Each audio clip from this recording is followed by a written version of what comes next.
What's up, everybody? Impromptu. Decided to go live again, man, because last night was a blur. I don't know what the fuck happened last night, man. I was headed out the door. Gonna meet some people, have a nice dinner, hopefully.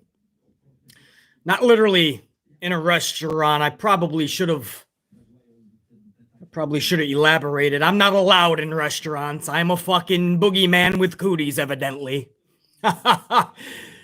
But, just as I was about out the door, man, I got the news of what happened, and I told you guys, man, if big names get released, we're talking about it. So I dropped what I was doing. I came right back in, and I just went live, man. And for almost an hour and a half, we just fucking crushed.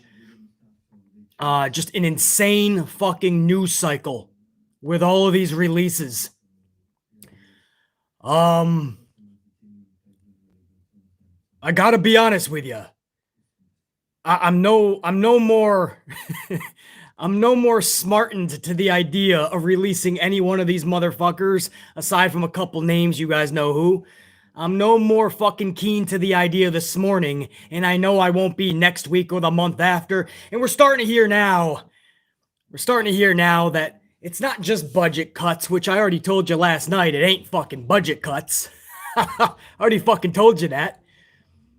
Now we're hearing that somebody like Karrion Kross, Vince just said he isn't getting over. That's the latest report for Karrion Kross. He just wasn't getting over. Okay, so why don't we think about why that is, right? Because he was fucking smoking hot in fucking NXT. I don't care if you want to say smoke and mirrors and he had the entrance and he had the beautiful girl with him. It doesn't fucking matter. That's pro wrestling. The Ultimate Warrior didn't have a fucking lick of talent or bare minimum, and he was one of my and many of our favorites back in the day. Why? He was filled with smoke and mirrors. The character was fucking electric. Hulk Hogan will never go down as one of the most skillful fucking wrestlers. He's always going to remain a majority of the motherfuckers out there, fans-wise, one of the best, one of the people that put pro wrestling, WWE, on a pedestal, brought it to the forefront. But he was never a Bret Hart or a Shawn Michaels in the ring. You can have smoke and mirrors in pro wrestling because that's the basic fucking fundamentals of pro wrestling. Have a fucking character. So you bring him in, you drop everything, and then you dress him up in the fucking leather suspenders, the medieval times helmet, and you say, good luck, pal. And then a month later, you say, oh, you failed, pal. And you fucking release him because you failed him. You gave up on him. Keith Lee was getting everybody on the main roster, fan-wise, on their feet for Survivor Series with Roman Reigns toe-to-toe or Brock Lesnar at the Royal Rumble. Could you imagine those matches? That's why we were all going electric. We were flipping out because we thought, oh, I can't wait to see Keith Lee versus Brock Lesnar in the future. Could you imagine Keith Lee versus Roman Reigns in the future? Could you imagine Karrion Kross versus Demon Balor in the future? Could you imagine Ember Moon and Bianca Belair in the future? Now you get none of it. All released. Some of the best fucking gigs, wrestlers. Mia Yim never even got a real fucking chance. Mia Yim is fucking in Retribution. That fell flat on its face from day fucking one. And then she's on the shelf, and then she gets the phone call finally, and it's to tell her she's released. Or I'm sorry, that's an email from Johnny L, all right? Johnny Laurinaitis. This is the email that went out to the main roster. This was the main roster email that John Laurinaitis sent out. Or I'm sorry, let's do the NXT releases first. The email to the NXT talent went like this. And it says, due to budgetary cuts with immediate effect, we've come to terms with the following NXT talents. We wish these individuals all the best in their future endeavors. Bullshit. You didn't even wish them the best when they were there. And now we expect to believe that you wish them the best when they're not there, when you're kicking them to the curb? Fuck that, bro. And the main roster one went like this. This was the main roster. Due to budget cuts, the following WWE talent were released today, November 4, 2021. Thank you, John Laurinaitis. End quote. Thank you. Who are you thanking? The people that fucking skated by and they still have employment? And they gave you your time to see which fucking peasants got fired? Or are you thanking the people you just fired? I'm confused by these fucking emails, John Laurinaitis. Or did Vince give you every fucking word for word what to say? Obviously, that was from public relations. Oh, but then we're hearing the vax, right? Some of these individuals were probably just not vaxxed, so they might have gotten fired because they decided not to put a needle in their fucking arm. They decided what is best for their own fucking health. Maybe their doctor said it's not best for them. We don't know their fucking story. And because they didn't put a needle in their arm, they got fired. Because Nia Jax, what we're hearing, Nia definitely didn't have it. Now, we don't know if that's fucking true. That's the latest report, is Nia is one of the flag bearers for being unvaxxed. So if that is true, how is Nia Jax more of a threat to vaccinated Roman Reigns than anybody else? Isn't the point of having the vax because you are now fucking, you still can get it, obviously, right? Vax is trading it off with other vax people at an alarming rate. But the whole catch is, at least they don't die, right? They don't get it that severely. Well, I pretty much, from what I'm seeing, is hardly anybody's getting it really severely. But okay, if they want to feel like they've won an award, then we'll give them that award. How is Nia Jax or Mia Yim or anybody that is not vaxxed, how are they any more of a threat to Roman if he is vaxxed? It doesn't make sense. If they can get it anyway from another fucking vaxxed person, the whole point of being vaxxed, supposedly from these vaxxed people, is they don't die. They don't get it bad enough. Even though, again, everyone who gets it, most people are fucking don't even get a symptom. But all right, you get an award. You don't die. So how the fuck is Nia Jax or anybody who is not vaxxed, how are they affecting you? Nobody can fucking answer that shit. Nobody. People cry about it when I talk about it. Oh, fuck, basically. What the hell? What are you saying, man? Are you against it? I'm fucking speaking logically. And you cry about it. You cry about it because you don't have an answer to it.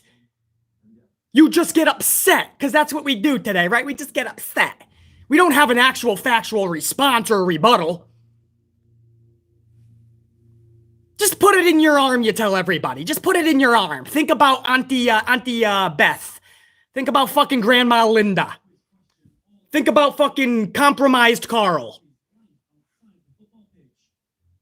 What if they want to think about their own fucking health first? And they get fired for it? And again, they're no more of a threat than anybody else if you're already vaccinated. I'm just thinking logically.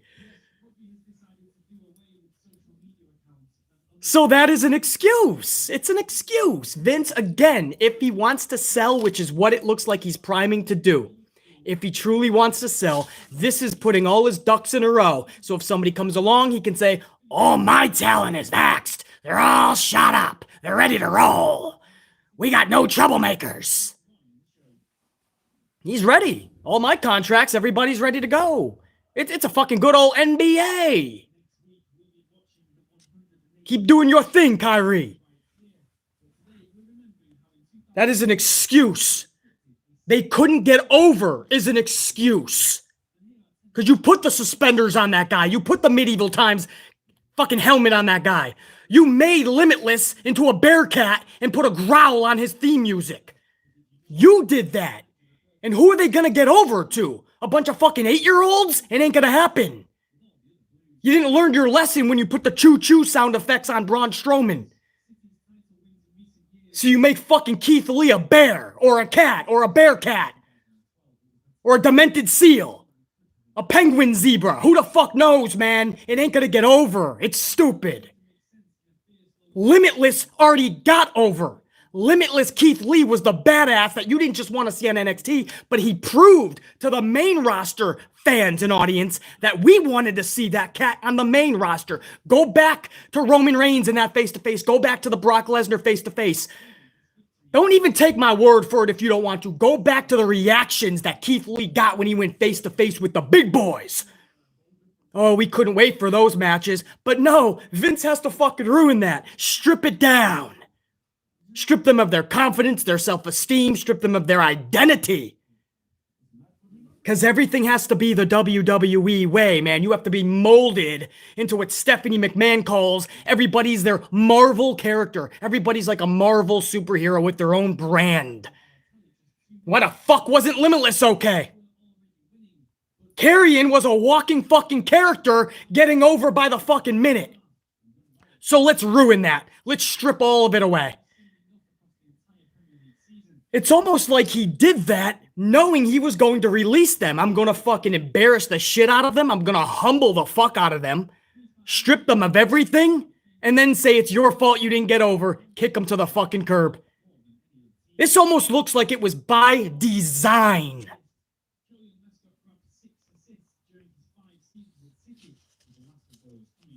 These wrestlers are walking on eggshells. Because they know every single time there's a quarterly conference call, every time the quarterly earnings are out and there's a conference call, they know there's going to be a huge round of cuts. It happened twice before and it happened yesterday. These wrestlers are walking on eggshells. That is fucking sad. Could you imagine going to work and walking on fucking eggshells? Could you imagine going to work and never knowing if you're going to get fucking axed and your boss doesn't even have the balls to fire you face to face?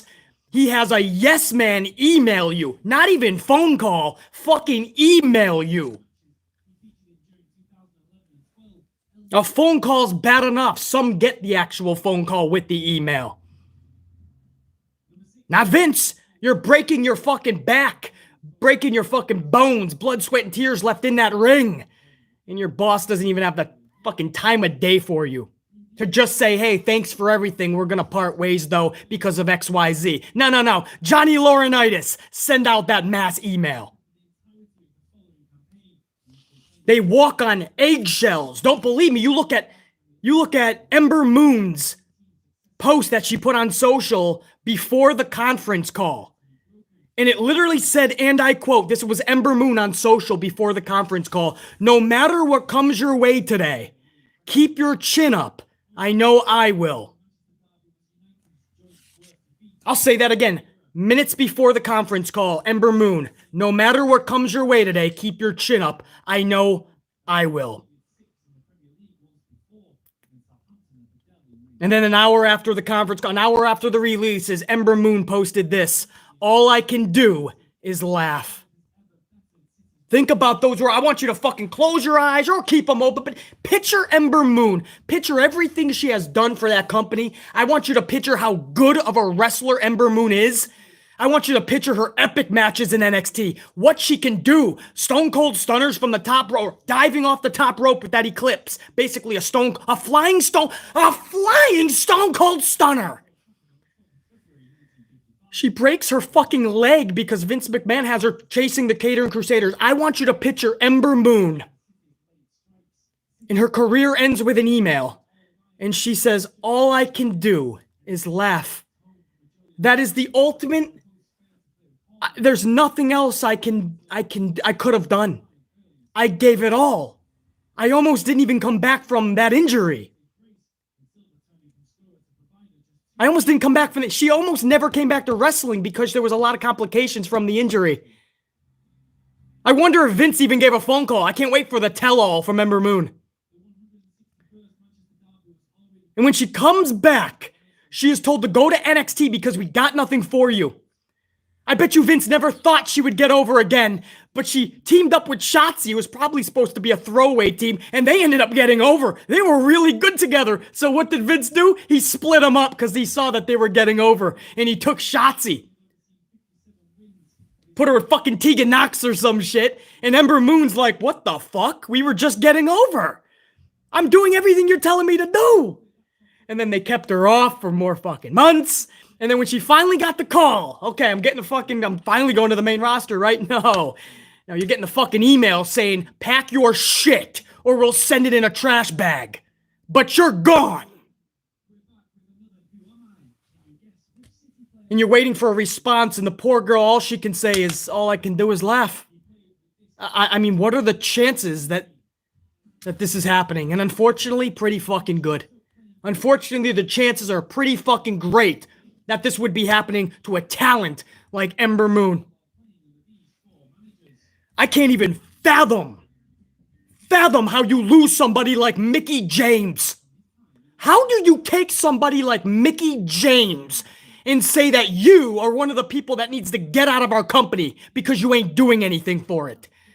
And then on the next round of cuts, you look at Ember Moon and you say, you are what's the problem with our company. You are the problem with our fucking company. No, you, Vince McMahon, you are the fucking problem. When you remove yourself from the equation, by God, Steiner math is going to get a whole lot better.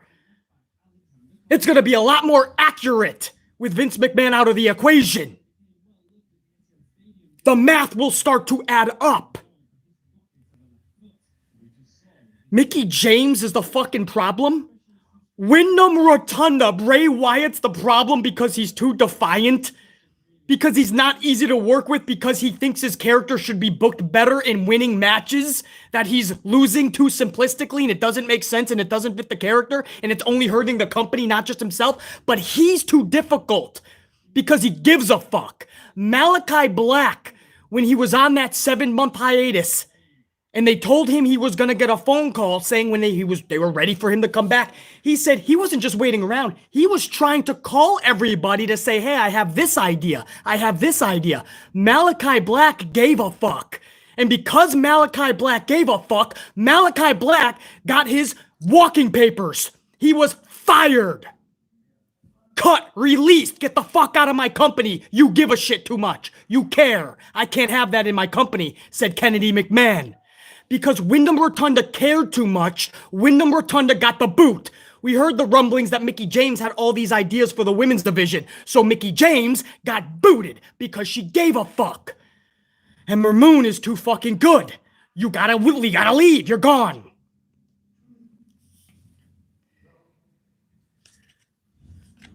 No.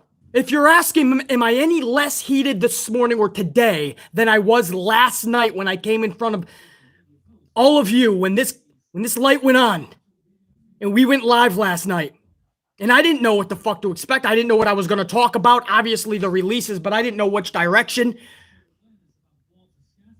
And over 10,000 of you guys, as of an hour ago, over 10,000 of you guys have seen that stream.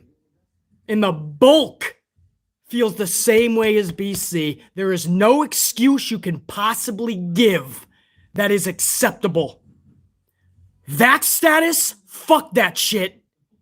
They weren't getting over because you absolutely ruined them? Well, yeah, that part's true. Not getting over, your fault. So that is an excuse unacceptable. And I refuse to believe budget cuts because these releases were done 47 minutes after the conference call for the earnings report ended, and they bragged for the entire 3 hours about how they're making the most money of all fucking time, basically. They had an amazing year. They rebounded back into the billions. Business is booming. And then 47 minutes later, you put a bunch of talent into the unemployment line, and then you rampage through WWE headquarters and you boot a bunch of headquarter employees and you take out the chief financial strategist. You take them out and you add in somebody new who's going to have more, be in line more with the vision of Nick Khan, who's running all this financial shit for Vince McMahon. They are priming themselves up to fucking sell. We know this. At this point, even though we say without a McMahon or somebody within that family that really gets what WWE's identity is, we always said, I don't know if it's going to be any better, but I can now say, beyond a shadow of a doubt, that it needs to be without a McMahon. Because the WWE we grew up with, it's dead. It's gone. After last night, that's evident. The business model for Vince right now is squeezing, liquidating every fucking penny out of networks, live fucking streaming services. If other countries will pay him millions of dollars like Saudi Arabia just did, that's where his focus is. It's not on you and me. The fans, the audience, we're peanuts now. He doesn't give a fuck if we buy a t-shirt. Every fucking email I get from WWE is buy one for $2, get one for free. They don't give a fuck about the t-shirts anymore. They don't give a fuck about the merchandise sales. Case in point, look at Wyndham Rotunda, top merchandise mover. And Wyndham Rotunda, Bray Wyatt was booted. He doesn't care about what we buy for the fucking merchandise. He doesn't care if we tune in for a pay-per-view because it's on the streaming service. He already got his money. $billion+ fucking dollars. He's rolling in dough, man. It's like DuckTales. You ever see the fucking theme song for DuckTales? And Scrooge is diving into a whole pool full of cash? That's what Triple H and Vince and Stephanie are doing every fucking night before they lay their dome piece onto the pillow.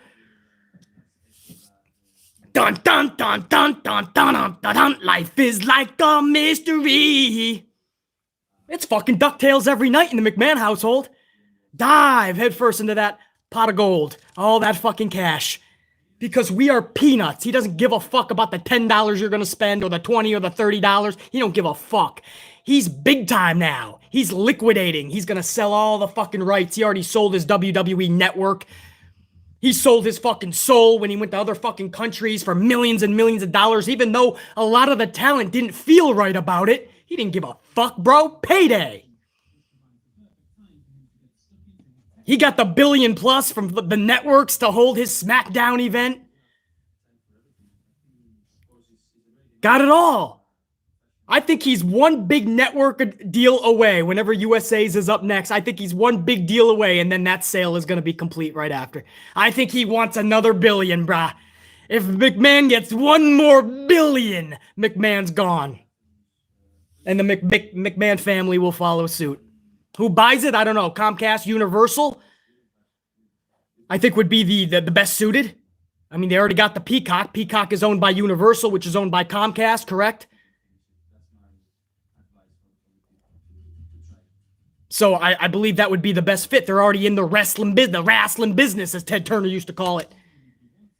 But he's $1 billion deal away. It's no longer, it hasn't been for years. But if you try to defend this, I think even now you would have to wake up and say, he don't give a fuck about you at all now. It's not even just a little bit, just a little bit. He don't give a fuck about the audience because we don't have enough money for him. We are literally peanuts to this guy.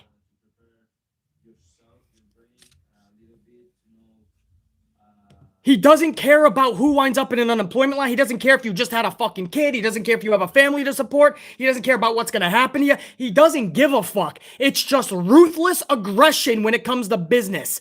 And I know, you say, well, BC, that's how you become successful in business. You got to be ruthless. You got to be cutthroat. Not necessarily. Hold up. Yeah, absolutely. I would agree to that to a point. You also have to give a fuck about your talent or employees. Your independent contractors that work for you, you have to give a fuck, because when you do and you're respected by all of those individuals, your company is going to grow astronomically even more. When you treat your employees really well, you're going to see benefit tenfold.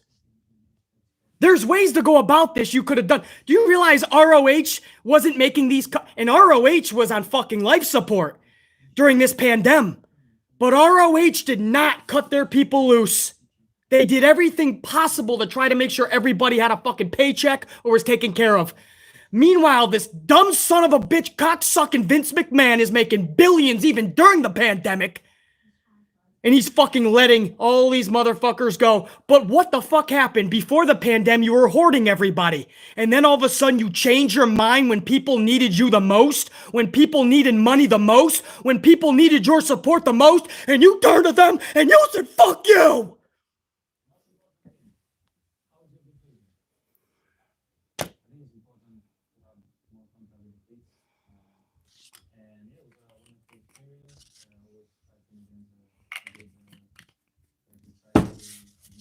When people are in their time of need, that's the eye-opener. You look and you see who was there for them. When the fucking boss turned their back, when the boss turns his back on them. Son of a bitch, if you don't see what type of dude this is. It's all about the money.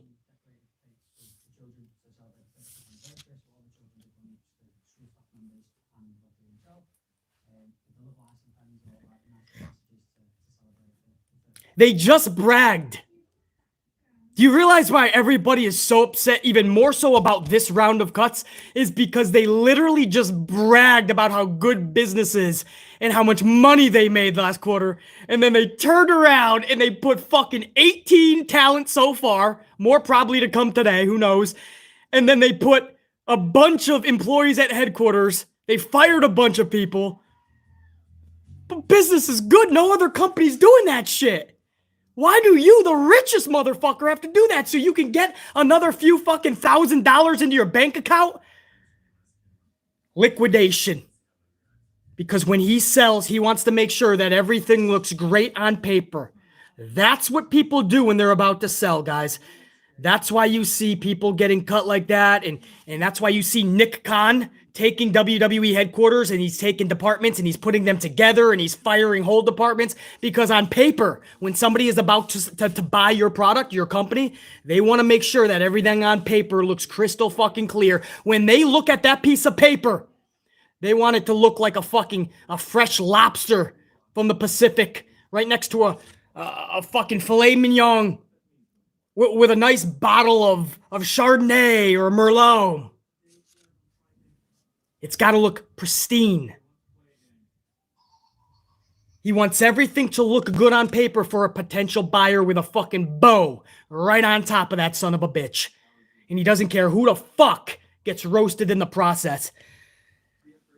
Guys, Ember Moon wasn't the only one. Again, before that meeting took place and all of the locker room knew that everybody was on the chopping block, Ember Moon put out this on social. No matter what comes your way today, keep your chin up. I know I will. And then a few hours later, she found out she got cut via email. And she then says, all I can do is laugh. That is a quote from Ember Moon. Mia Yim took to social hours after, and Mia Yim says this, and I quote, 90 days, let's get to work, accepting booking inquiries, no interviews. So she's already ready to work, and she says 90 days. Now, not everybody has a 90-day no-compete clause, guys. Some have 30. For instance, Scarlett Bordeaux. Scarlett says this on social. She left this statement. Scarlett Bordeaux says officially free to work in 30 days. So 30 days for Scarlett. And she says, let's rock. Yes, the smoke show is back. And Scarlett had a little bit of fun, at least as well. And Scarlett says, she also says, it's time to fulfill my wrestling dream of having a hardcore bra and panties match. But seriously, someone book it. Imagine Scarlett Bordeaux in a fucking hardcore bra and panties match, bro. Okay, then. Bring back fucking Brock Lesnar's wife, Sable. Let's get it on. But Scarlett Bordeaux's ready to get to work, man. She's 30 days. Mia Yim says 90 days. Frankie Monet is also 30 days, guys. Frankie says, well, shrug. She just put, Frankie Monet said this, well, ... shrug shoulders. Shrug shoulders emoji. Like, well, what can you... It's like Ember Moon, who said, all I can do is laugh. Frankie Monet's like, I don't even... Like, how do you fucking make any sense of this? It all makes no sense. She also teases Valkyrie coming back, the old fucking character, man, maybe going to Impact and fucking shit up again, going by her old name. 30 days and she's back is what she put. That was a quote. 30 days and she's back. Meaning that old character of hers. She doesn't have to go by Frankie Monet anymore.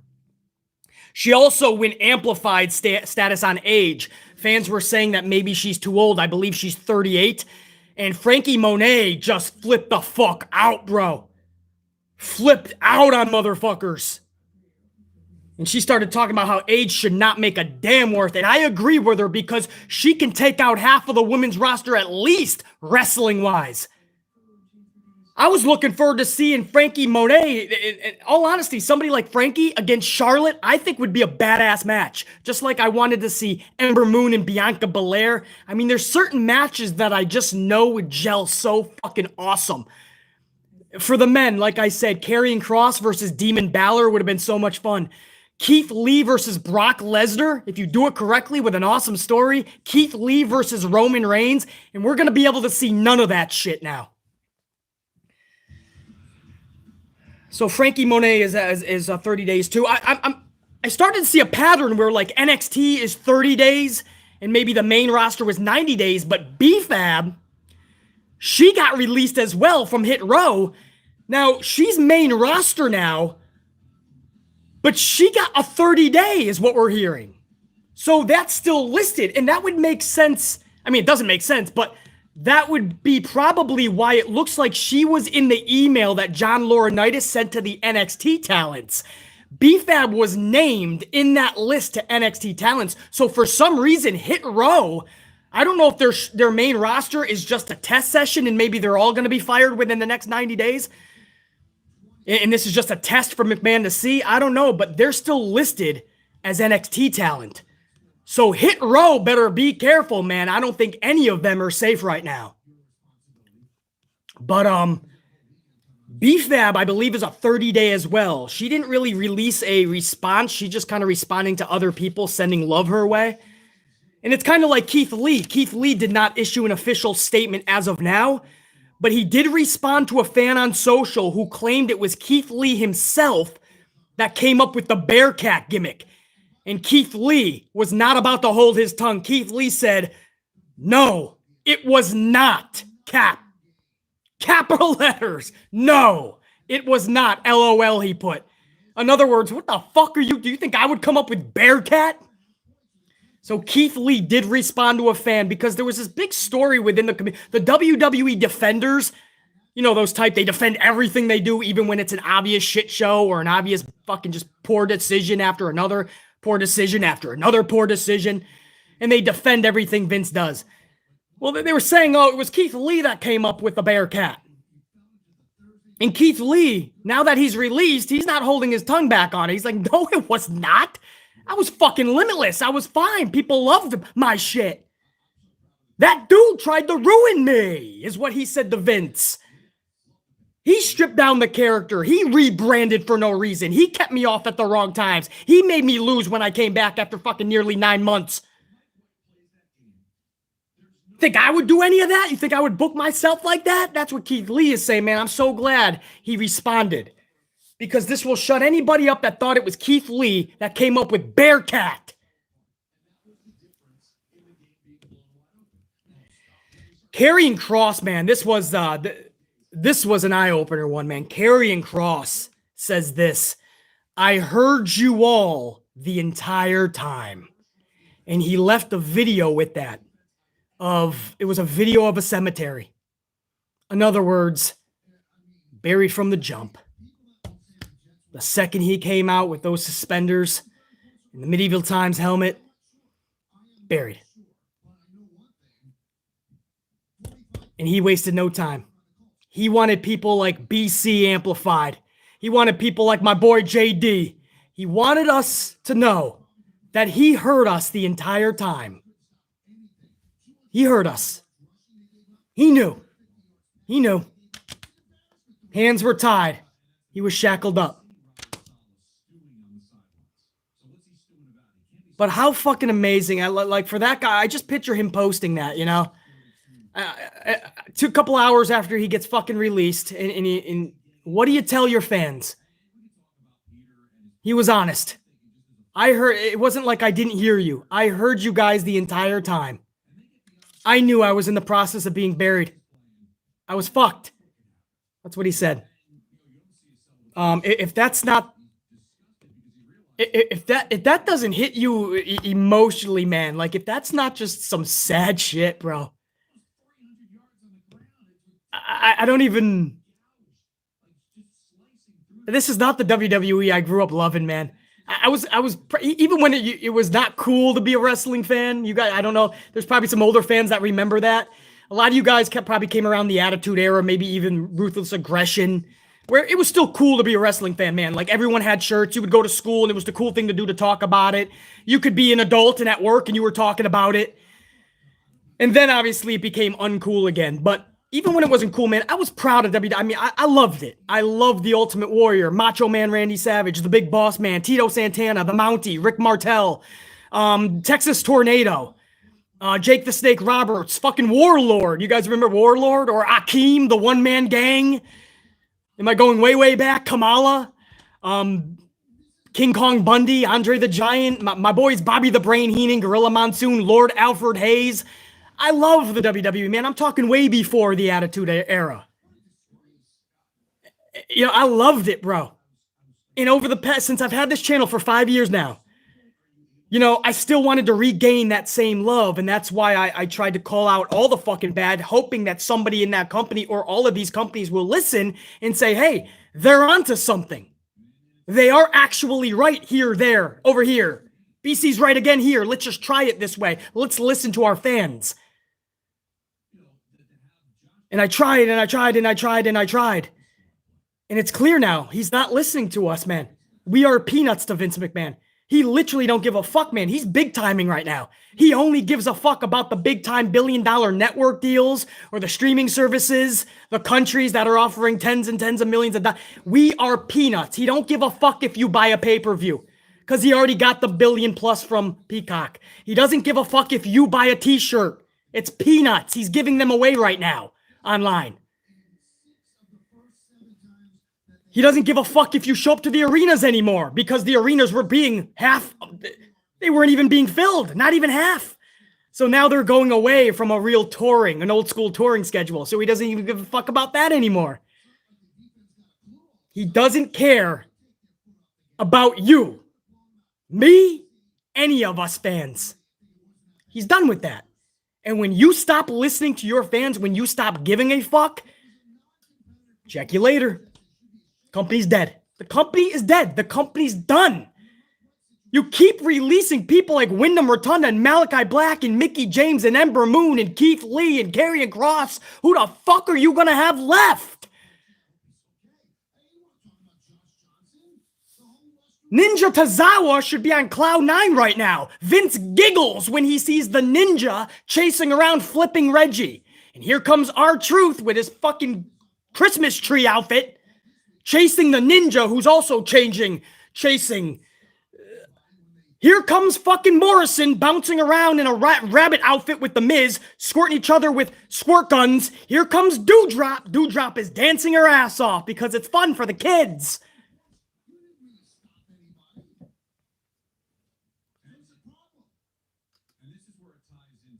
Look at what everybody's having the most fun. Everyone says, oh, I don't mind this. I don't mind this that much. You know what it is? RK Bro. Matt Riddle is playing like a fucking kid and Randy Orton is the father. And that's one of the best things that fans are saying they like these days. Hey, Randy, can we go get ice cream, Randy? Not now, Riddle. Shut up. Okay, Randy. I mean, every single ounce of this shit is written for fucking 7-year-olds.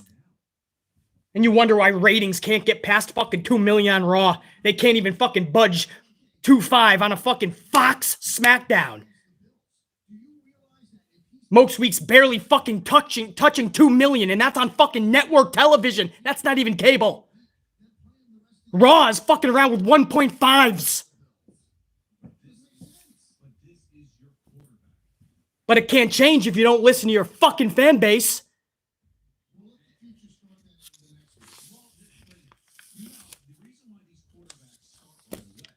B-Fab. B-Fab just started. B-Fab just got the SmackDown. She wasn't even given a chance. It reminds me of, remember in the last round of cuts, Chelsea Green? You guys remember Chelsea Green just got up there, and Chelsea Green was released, and we were all like, wait, hold up. We wanted to see Chelsea have a few matches. You didn't even give Chelsea a fucking chance. B-Fab didn't even get a fucking chance. Frankie never had a chance to show anybody what the fuck she could do main roster-wise either. So I don't even know why I'm just saying B-Fab. None of these motherfuckers.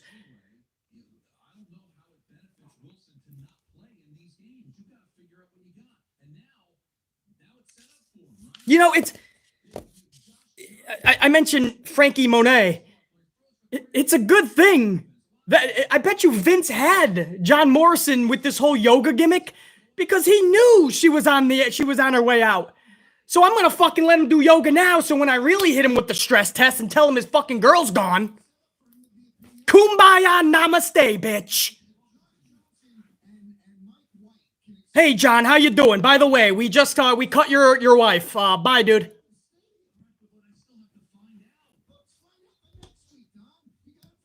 Poor fucking Morrison. What? Wait, what the fuck? Your wife, we just sent her packing. We no longer need her. Thank goodness he's doing fucking yoga. Because I'd be fucking ripped.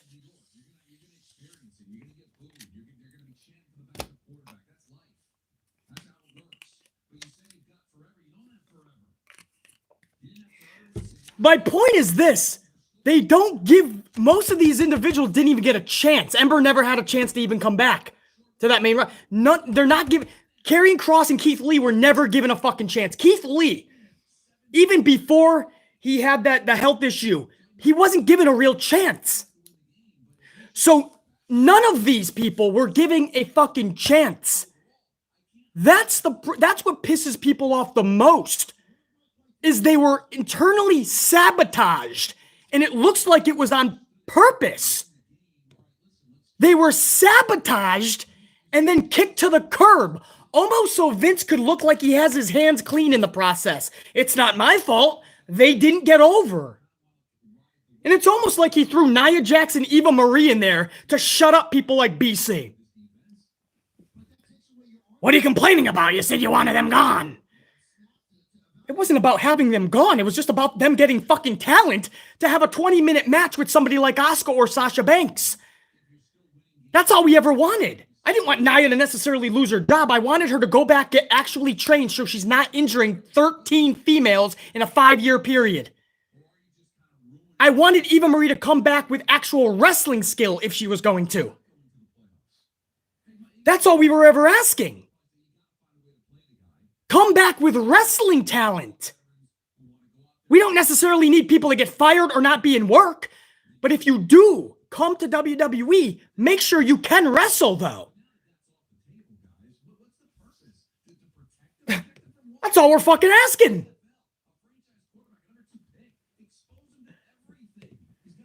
They fucking hoarded all of his talent before the pandemic. And when the pandemic hit, Now we just see all of it fucking get released. Everybody now. He's literally fucking with people's lives and then going, oops, oh well. I got more money at least. Yes, you did, Vince. Yes, you did, brother. Yes, you did. Right here. It all makes no fucking sense. None of it. It makes no sense. No matter what twist you want to put on this. No matter how you want to try to defend it. It makes no sense. It is fucking ludicrous. It is fucking batshit crazy to think that any of them deserve this, aside from those couple of talents that we all know. And these wrestlers have to walk around on eggshells every time there's a quarterly earnings report meeting, conference call, because they know there's going to be 20 motherfuckers getting the axe. Unfucking real, man. Amp unit, that was a long 45-minute cold open of sorts, huh? 45 minutes, I don't even know if I took a fucking breath on that, man. But for the hundreds up here, man, hopefully you understand what I'm saying. I bet you most of you guys feel the same anger and just fucking dumbfounding stupidity sense that we have for this company right now. I know most of you fucking agree, man. And the 250 of you guys that smashed that up already, I forgot to even mention that, greatly helps out the algorithm later. So for the 250 of you guys, man, thank you for smashing that up, dude. And at least making BC know that, like, you guys feel the same. Like, this is fucking absurd. That BC's not alone in thinking that this is absolutely batshit obnoxious.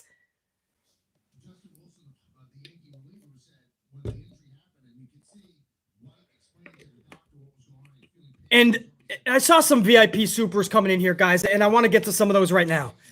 But let me just say that this is not one of those things that I'm going to just like one day wake up and go, oh, well, it's what it is now. We just got to move on, right? I mean, we are going to. They are. They're ready to rock. Most of them will find good fucking work, hopefully make a shit ton of money, and have a great fucking career. But when you think about why the decision, how the decision was made, I'll never understand it. I understand they're priming themselves to sell. I understand how Vince works. But I'll never understand how that final decision for all of these releases actually occurs. Like, how it actually fucking can happen again and again and again, and nobody is holding this old bastard accountable. Everybody turns a blind eye. And I'll never really get over that, like I told you with Malachi. That was months ago. Malachi has been in AEW. Aleister Black. Malachi Black. And I can't fathom. I still think about that from time to time, and I can't fathom that you can get rid of somebody like Malachi Black, who not only was so creative, but wanted to offer that creativity every chance he could. And Bray Wyatt and so many others, Mickey James, that were so creative and were offering ideas, and as a prize for offering all those ideas and trying to be creative, they get fired. I'll never understand it, just like this latest round. I will never understand Karrion Kross, Mia Yim, Ember Moon, Keith Lee, all of these individuals. I will never understand how somebody can look at them, first of all, ruin them, embarrass them, strip them of their confidence and self-esteem, and then take a second look at them after you have sabotaged them and say, I don't see anything in them, and fire them. I just will never fucking get it. I'll never understand it.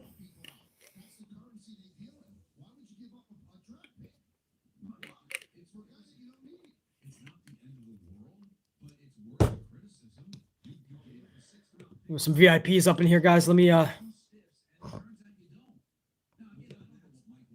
get over to you guys. Hold on. Several, man. My unit is showed up. What up, Amp Unit? Man. Last night wasn't enough, man. We came back for more. We getting it. Youngblood 085. What up, Youngblood? 3 spot. Caught up with The Walking Dead yet? Yeah, I finished 10 seasons, bro. Finally. So we're on the 11th season. I know there's a big break, so I don't got to rush it now. But yeah, I'm 10 seasons in, man. I couldn't believe Negan took out fucking Alpha. Do you think you can be the Alpha? Negan fucking said, yeah, bitch. Oh, man, a couple away from 300 live, man. I love seeing that whole number live, dude. Thank you guys, dude. In the next couple of minutes, we'll be getting 300 on the ups live. Always cool to see that. Appreciate that. So yeah, Youngblood. We just hit it, man. Badass. 300. Thank you, man. Let's head to 400. Rock this shit out. Youngblood 085. Yeah, so I'm now on season 11. Pretty fucking cool. Triple T, 5 spot coffee. Kross wasn't getting over because they dressed him up like Slutty Shredder. Slutty Shredder, bro. A fucking OnlyFans version of Steve Urkel. No doubt, Triple T. But let's blame him, right? Only the old bastard, bro. Manzak 11, 10 spot, couple of coffees. Manzak 11.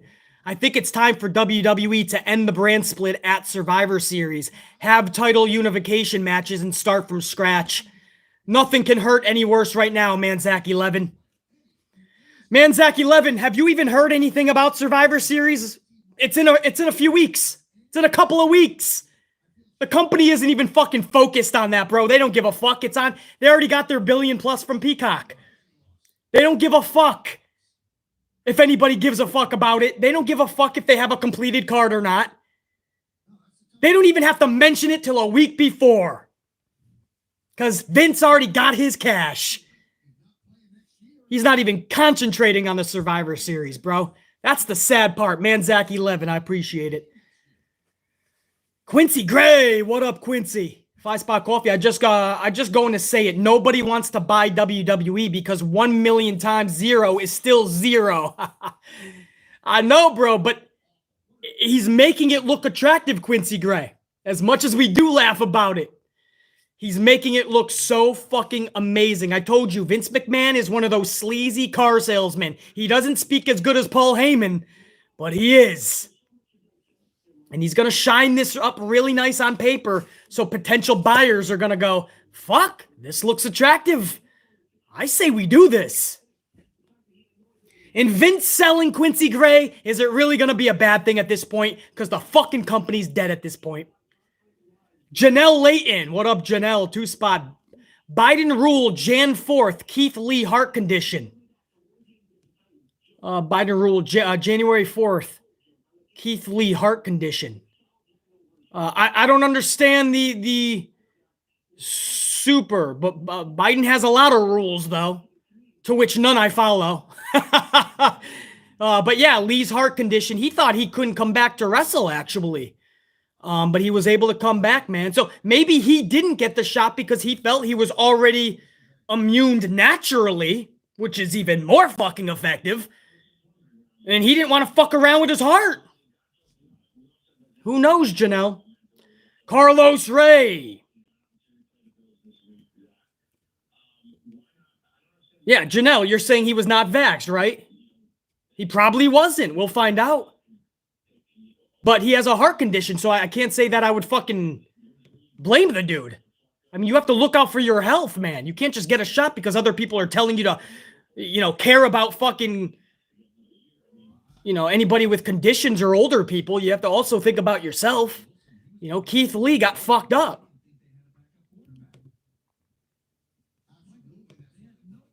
Carlos Ray, 5 spot call. BC, could those told they were fired because refusing to be vaxxed have a lawsuit on their hands?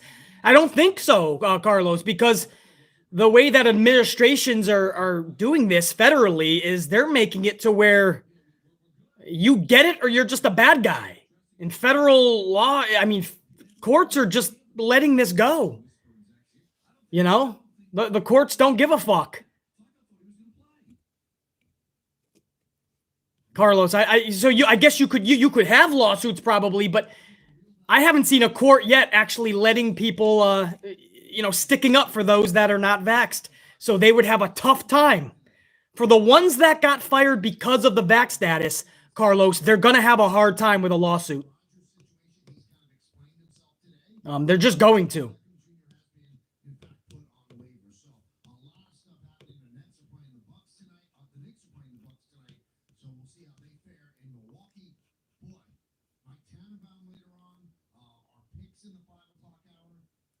Enforcer, 2K9, Faspa. Enforcer, what up, man? Meanwhile, guys like R-Truth, Ninja Tozawa, and Reginald are still with the company, but we can't make stars out of Keith Lee or Karrion Kross. Because Ninja Tozawa and Christmas Tree R-Truth and Flippity-Divity Reginald, they make Vince giggle. If you can make Vince giggle, I mean, he tried to have Karrion make him giggle with the fucking absurd outfit he put him in. He tried to have Bearcat make him laugh. We're gonna dress you up like a bear and give you some growl music. And you're gonna mean mug everyone like you're a bear. And he hoped he would laugh. He was quickly found out, like the rest of us, it was stupid.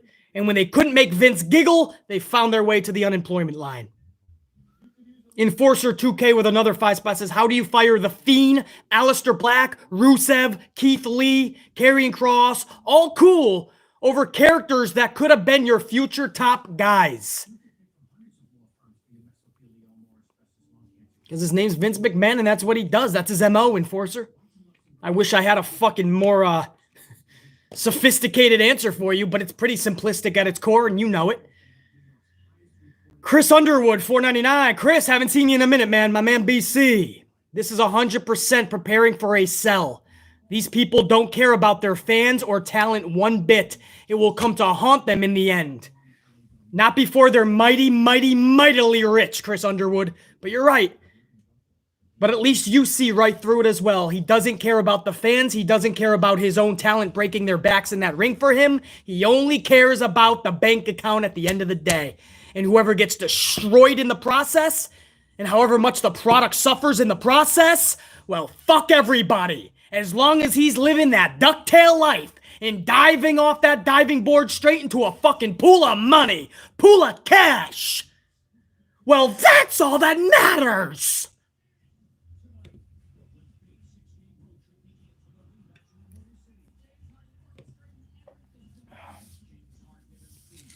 The Soundwave 92 10 spot coffee. Stephanie McMahon on that Soundwave 92. I don't think I've seen you in it for a minute too, man. Good to have you up in here.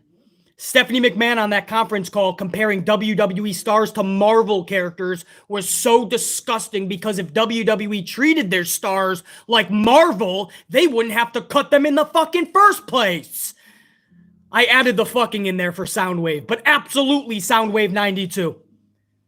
Limitless Keith Lee was already getting over. Karrion Kross was already over with the gimmick that he had. Let them roll. Nikki Cross could have been amazing if you let her rock, gave her the time of day. You didn't have to make her a fucking superhero. Not even. Almost a superhero. She's not even.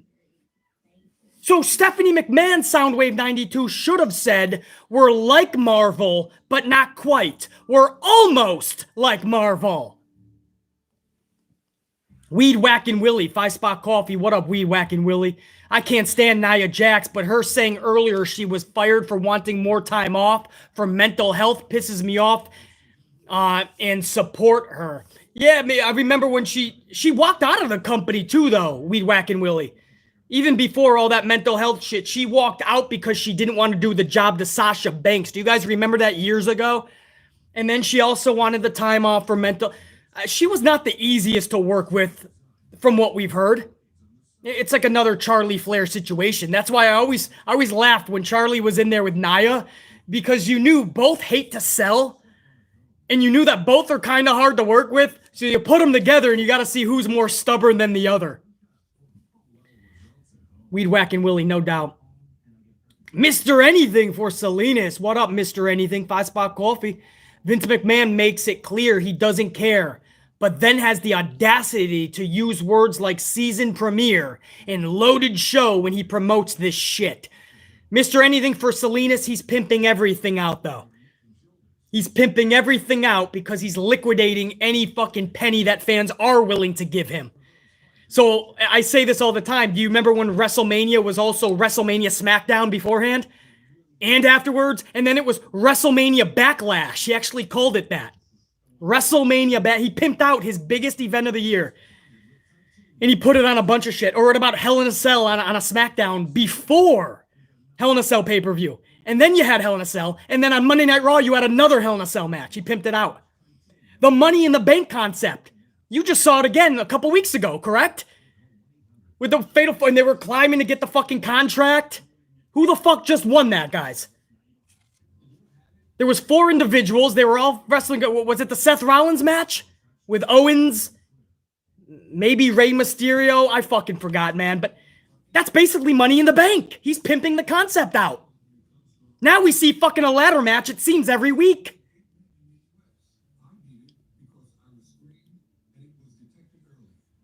Absolutely, Mr. Anything for Salinas, man.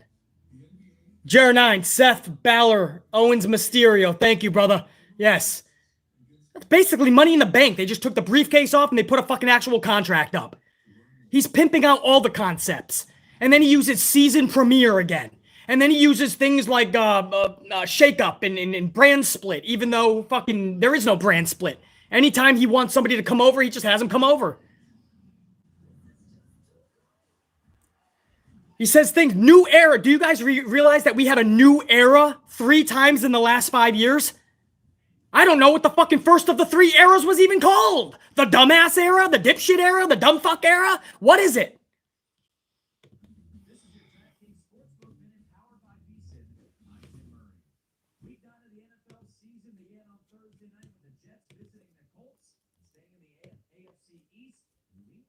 Joey's Adventures, 5-spot coffee. What up, Joey's? When Bray was fired, I said, I hope AEW gives Bray so much freedom he shows the old man what he could have had. I now feel the same way about Ember. Yeah, Ember definitely can go. I always say Tony Khan can't hire everybody because the people there now in AEW are going to suffer. But Ember Moon absolutely can go over there. The women's division can use several of these talents. And Bray, I still want to see in AEW. I would just wait for Bray for 2022. I want Bray to show up, Wyndham Rotunda, right for WrestleMania season. So AEW can have him going head-to-head with Vince. That's the way. I wouldn't have it at full gear because I don't think it's going to move the needle as much as it would around WrestleMania season. I mean, people went right back to where it was after CM Punk and Adam Cole and Bryan Danielson. The ratings are right back to where they were. As much as I love Bray, this is a Bray Wyatt channel, Wyndham Rotunda. I think 2022 WrestleMania season, if I'm Tony Khan, that's where I'm unleashing Wyndham Rotunda. Head-to-head with Vince McMahon during WrestleMania season, and here comes badass Wyndham Rotunda. That's what I would do, bro. Joey's Adventures. But yeah, Ember Moon absolutely should be showing right the fuck up to the front door of AEW. No fucking doubt, bro. Leisha Thorne, 5-spot coffee. What up, Leisha? WWE is so messed up. Cardona said that the week after he was released, they asked him if they could film vignettes at his house. I know, brother. It is honestly, it's delusion. The perfect word for that, Leisha Thorne, is delusion. They do something that totally affects not just your career, but your livelihood. And then they turn around as if nothing even happened. When they need something for you, or they need footage, or they want to film an interview, or they need something for somebody else, they'll call you up like nothing. Like they didn't just fucking rock you and rock your profession, rock your world. Like they didn't just give you an ultimate fuck you. Time and time, there's too many, so we could fill a whole live stream with stories like that, Leisha Thorne. Carlos Ray with another 5-spot. Salute, brother. Carlos says, BC, it's no use trying to figure out the why or who's next. This is up in the air as of now. Carlos, it's next man up. We use that word in sports these days, right? When a team is hit hard with a lot of injuries and other people step up big time on the team that otherwise wouldn't have been a star, we call that next man up. This is in a negative way, Carlos. This is next man, next woman up. Ready to go off on the fucking chopping block. This is like Squid Games on Netflix. If anybody saw that, man, it's whoever's next to fucking be off. Every time there's a conference call now, you can expect nearly 20 at least individuals, talent to be cut, and a plethora of headquarter employees. Next man up, next woman up. No doubt, Carlos. Scott McMinn, 25 spot, bro. Thank you, man. That's like 5 Starbucks and like fucking 8 or 9 Dunkins. Scott McMinn, I appreciate that, dude. Not needed, always appreciated, Scott McMinn. Is everyone on crazy pills now? Daddy Khan, by WWE. Look at all the dream matches. I said this in yesterday's stream, Scott McMinn. I don't know if you caught it, but obviously we would love that. Obviously he's got the money. Daddy Khan has billions more than Vince. The problem would be, just like Ted Turner, I don't know if Vince would sell to a Khan. I think that would be the one son of a bitch. Unless for one night, for one day, Vince can put that big old ego aside and sell it to Tony. Would Tony want to buy it? Right? I mean, that would be interesting to know his thoughts on that. Maybe he'll be asked that soon, Scott McMinn. With all this shit happening, and with more and more people, reputable people, by the way, reputable people that cover the news are starting to admit this looks like there's a sale imminent. You know, maybe Tony Khan will be asked that, man. Yeah, the dream matches, fucking, more than a plethora, man. Infinite dream matches. Well, I got another one in this round, man. Batty Banks. What the fuck happened to Batty Banks? How you doing, Batty Banks? Good to see you up in here. $9.99, couple of coffees. I appreciate it. So happy Nia Jax and Eva Marie are out of the WWE. Now we wait for Tamina's turn. I know, you can't even... To be honest, though, Batty Banks, I don't even get happy when somebody loses their job, even if it's somebody who we feel shouldn't have been in certain spots, because we don't feel like Mickie James should be losing a spot just to bring in Eva Marie. But when it's all said and done, I don't even feel right when people lose their job. I just wish these decisions were made beforehand. Like, why even bring Eva back just to fire her? Didn't you know that she's coming back and she's kind of hindered? She doesn't have a lot of actual in-ring talent. Wouldn't they know this before bringing her back? That's what pisses me off. The old bastard in Stanford doesn't give a fuck. It's a pretty face. Let's bring her back. That's how Vince looked at it. And you can't do that. It's a disservice, actually. It's an injustice to Eva Marie. Because it's not fair. Because when it falls on its face, when she falls on her face, and everyone sees that, okay, after months of watching her run around the ring or getting fruit roll-up 17 times, it's obvious she's not rocking that ring. It's obvious to everybody what needs to happen, and that's sad. It's sad that she thought she was coming back and maybe have a multi-year career again, and all of a sudden she's released. So I actually don't get too happy with shit like that. I really don't. Just like Nia Jax. I wish we addressed the issues. I wish we addressed the issues of her injuring so many people. Maybe take her off, retrain her. Maybe when she comes back, it's so much fucking better. But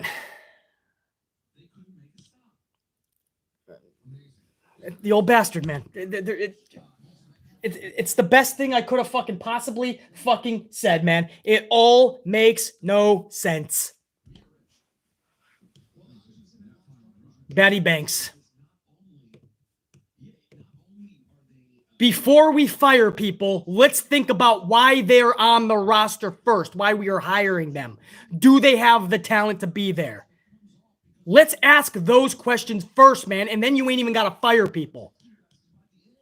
Hold on. There was a bunch more that just came in too, man. Hold on. You guys are rocking, man. Joey's Adventures with another 2 spot. The 2021 firings could make a badass roster. Joey's Adventures, if you put all 3 of these rounds, right, every time there is a quarterly earnings conference call, if you put all of it together, it is roughly, what, 75-ish? At least, that's a roster. Then you add in all of the employees that got fired that could actually be the suits and ties to run the organization, and you literally, Joey's Adventures, can have an entire roster, bro. Carlos with a 5 spot. Carlos races BC. It's looking like Chloe made the smartest decision of his life. The minute he stepped out, the place blew up. Chloe. Who's Chloe? Who's Chloe, Carlos? Chloe made the smartest decision of his life. Oh, Adam Cole? Jer9, you think he's talking Adam Cole? Carlos, you still up in this bitch? I'm on a delay. I think you're talking about Adam Cole, though. Cole, okay. Carlos, I'm like, Chloe, man. All of a sudden, I wouldn't doubt it, man. Vince fires fucking Ember Moon and fires Frankie Monet and Scarlett Bordeaux just to bring in Khloe Kardashian. Yeah, man. Adam Cole, man. I was thinking about that, actually, Carlos. I was thinking about not just Adam Cole, though, if I can expand, Carlos. I was thinking Kenny Omega and Young Bucks.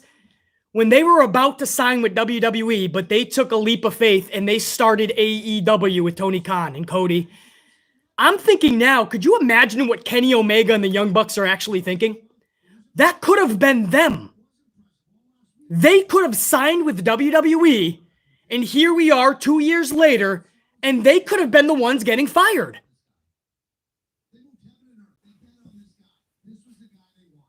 I mean, think about that, man. That could have been Kenny Omega and the Young Bucks, man. They must be on cloud nine with their train of thought right now.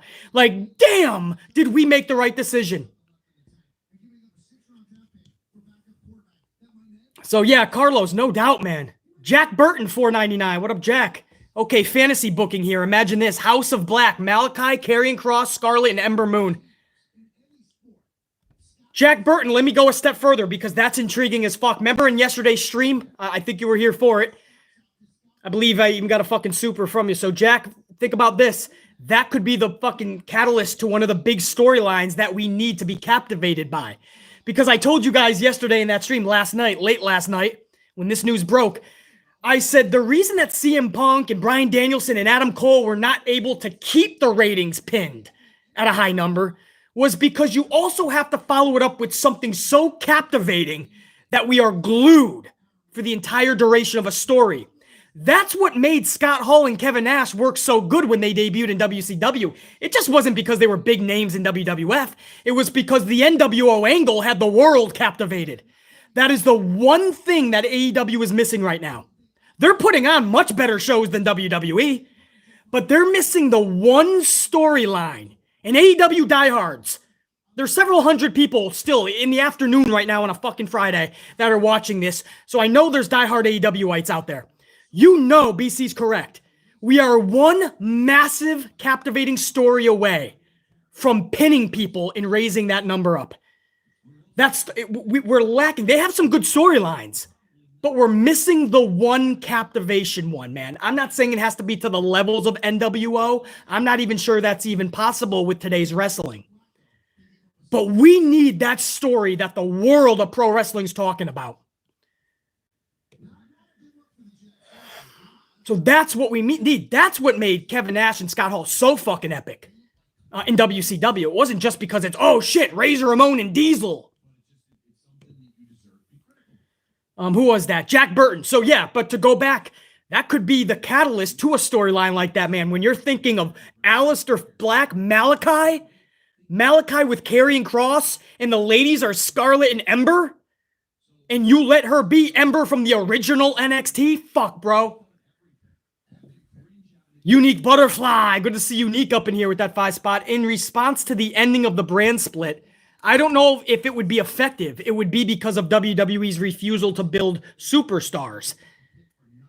Here's the thing, Unique Butterfly. Before we even start talking about if the brand split is good or it should be ended. What's better, no brand split or brand split? Let's talk about the fucking facts. It sucked without the brand split, and the product sucks with it. So basically, Unique Butterfly, it's pick your poison. Lord French Fries. Thank you, Unique Butterfly. Lord French Fries up in this bitch. $1.99. Ember Moon would be good for AEW's women's division. Wholeheartedly. I said that about 100 times yesterday's stream. Lord French Fries. Tony Khan can't hire everybody, but when it comes to the women's division, we could get about 2 or 3 at least of these women. Ruby Riott? I said, fuck yeah. Send Ruby right over there. Ember Moon? Fuck yeah. And even a couple more ladies too. That division can actually absolutely benefit, man. I can't wait to see something like Ember Moon versus Britt Baker or Thunder Rosa versus Ember Moon. Fuck yeah. Scott McMinn, another 5 spot. Pooh Bear Lee. Scott McMinn. He was a Bearcat. He could have easily been a Pooh Bear. And he comes out with a fucking one of those Pooh shirts that barely covers his fucking nipples. And his theme music starts off with, oh, rumbling my tumbler. Gotta wake up. Gotta see a friend of mine. He's round and he's bubbly. I love him because he's just Pooh Bear. Keith Pooh Bear Lee. Can you tell this news? BC's fucking losing it, bro. I don't know if I ever had it. Scott McMinn. Thank you. Chatty's all right. Chatty's 5-spot coffee. There is definitely an agenda to the vax. It's just sad how people are falling for it, defending those who want to force it. I saw it coming too. Yeah, Chatty's, I mean, it's everybody's decision, to each their own. I'll never come out here and preach to get it or not. I hate when companies do this type of thing because I hope they really know why somebody is or isn't getting it. You know, I hate when they just mass fire everybody because of this one thing. When it could be case to case, there could be a good fucking reason Chatty's all right. We don't know. But if people want to get the shot, dude, do you. Absolutely. If people don't want to, they don't feel right, a health condition, maybe their own doc said, hold up, it's not, I don't feel this is right for you. We don't know.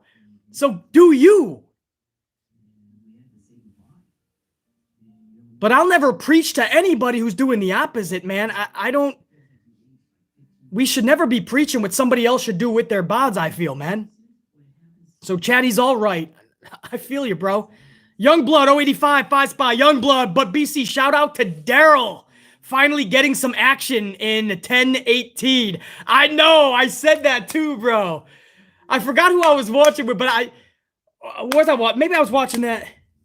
No, I think I was watching with and I literally said, wait, is Daryl getting laid? That's how you gotta say it, Youngblood. Daryl. I always say everything like Rick. Rick Grimes. Carl. Darl. Even Carol sounds like Carl. Carol. Darl. That's Walking Dead for those of you that don't know, man. Youngblood 085. I laughed my ass off with that shit, man. Youngblood 085 brings up a good point, man. Just talking about The Walking Dead for a second. That's what I mean about a TV show that people love to watch season after season. Now, you may think that as it went on, it wasn't as good as previous seasons, but people got captivated because when you had a season premiere, like a real season premiere, you knew you were going to get new episodes. Monday Night Raw says they have a season premiere, and you get rematches and the same fruit roll-ups. How is it a premiere? Could you imagine watching your favorite show's season premiere and it's actually just a rerun of a previous season's episode? And you're like, wait, did the network make a mistake? Clutch City fan, 2-spot. Russo was right. McMahon needs to retire. Yeah. It's done. It's done. I say this all the time. Vince McMahon used to be a fucking genius. I thank him for all that he fucking pumped out during my fucking childhood, into my teenage years, into adulthood, man. WWE was just something that we just grew up on. And if you're like BC, we never let go of. And now he is actually destroying it. It is like that old storyline when he was with the NWO, when they came to WWE, and I believe it was on SmackDown, and Vince McMahon turns around like he's in Inspector Gadget. Remember the evil guy in Inspector Gadget? He'd be in the chair, and he turned around and he said, I'm gonna kill what I created. I'm gonna poison it from within. Do you guys remember that?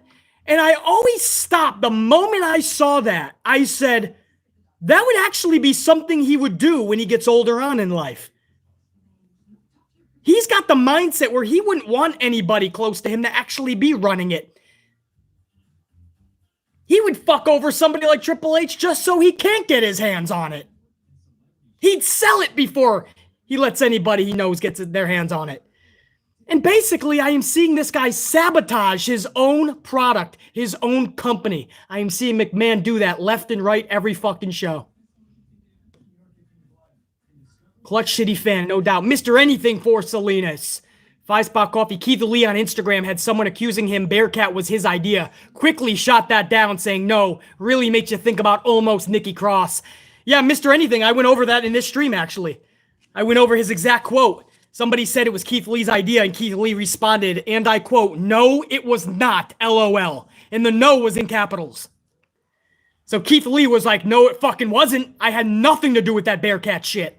Now, Nikki Cross, Killian Dane, who's Nikki Cross's significant other, Killian Dane said that Nikki Cross actually came up with the almost superhero character because she felt she was next up to be on the chopping block. Nikki Ash, if you will, Nikki Cross felt that she was going to be fired. So she thought of something wild and wacky and so fucking ludicrous that Vince McMahon would actually say, "That's it, I like it." And she came up with that. Now, Mr. Anything for Salinas, that's when Vince took that and absolutely started tweaking it to a repulsive level. So there's way more to that character that was absolutely Vince's.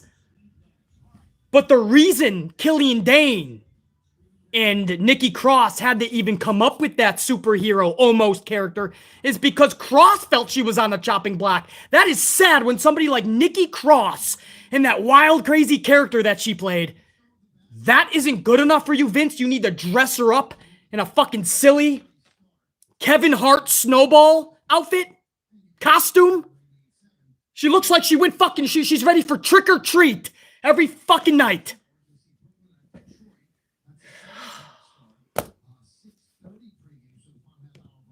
Bro, one away from 400 on the ups. I just saw that live.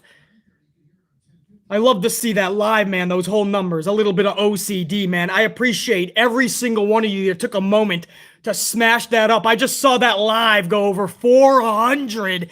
We're on our way to 500. Amp unit. That's what you are seeing right now is how many people this pisses off. You are seeing that right now. That is people speaking out, speaking up, and saying, this is not right. This makes no fucking sense. This is ridiculous. This is ludicrous. And this is unacceptable would be my favorite word for a situation like this. This should be unacceptable for everybody in that company, whether you're a talent or an employee. That right there. That should tell you how many people are frustrated with this stupid decision that is happening time and time again, releasing actual talent. That shows you. Mr. Anything for Salinas, absolutely, man. I'm glad Keith Lee took that right down, man. Weed whacking Willie with a 5-spot coffee. The real loser of the cuts is Roman's legendary reign. All his challengers will be legends brought back due to no one else and upper mid-carders. So true. One of the biggest feuds that we were all waiting for, Weed Whacking Willie knows this, was Keith Lee. Let's just stay focused on Keith Lee. That was the one. Keith Lee Roman was going to be one of the biggest ones of 2022. Check you later. That's gone. Vince didn't even give a fuck about it. If I'm Roman, I'd be fucking pissed. Weed Whacking Willie, no doubt. Unique Butterfly, another 10 spot, bro. Unique. Also, in response to Wyndham's return, given the fact the released talent's non-compete clauses expire like around February, would their arrivals in AEW eclipse Wyndham's debut around that time? No, it ain't gonna do any good. None of these debuts would do any good for the rest of 2021. Trust me, we're going into the holiday season. Everything is up in the air in flux. Wait, Unique Butterfly. Whoever Tony Khan decides to sign, have an all-out blitz going head-to-head with Vince McMahon's WrestleMania season. That is the way to do business, I'm telling you. If I'm Tony Khan, or I can get into Tony Khan's ear, I am telling him, bro, make these signings and wait. Just wait till January, and then let's place these pieces of the puzzle exactly where they belong. And when you compete with Vince McMahon's WrestleMania, when you fuck with Vince McMahon's pride and joy, then you're really into McMahon's dome piece, man. Then you're really infuriating that guy. Because now you're fucking with his pride and joy. You need to compete with WrestleMania. Don't just say, oh, it's WrestleMania. They're going to be the talk of the town. More eyeballs are obviously going to be there because they're setting up WrestleMania feuds. No. You come out with Wyndham Rotunda. Maybe they do come out with Keith Lee. I don't know where you're going to find the room to fit all these people, but I absolutely want Tony Khan to have an all-out blitz come WrestleMania season. I want AEW to feel just as much as WrestleMania as WWE does. And with the talent they have and can get, they will be.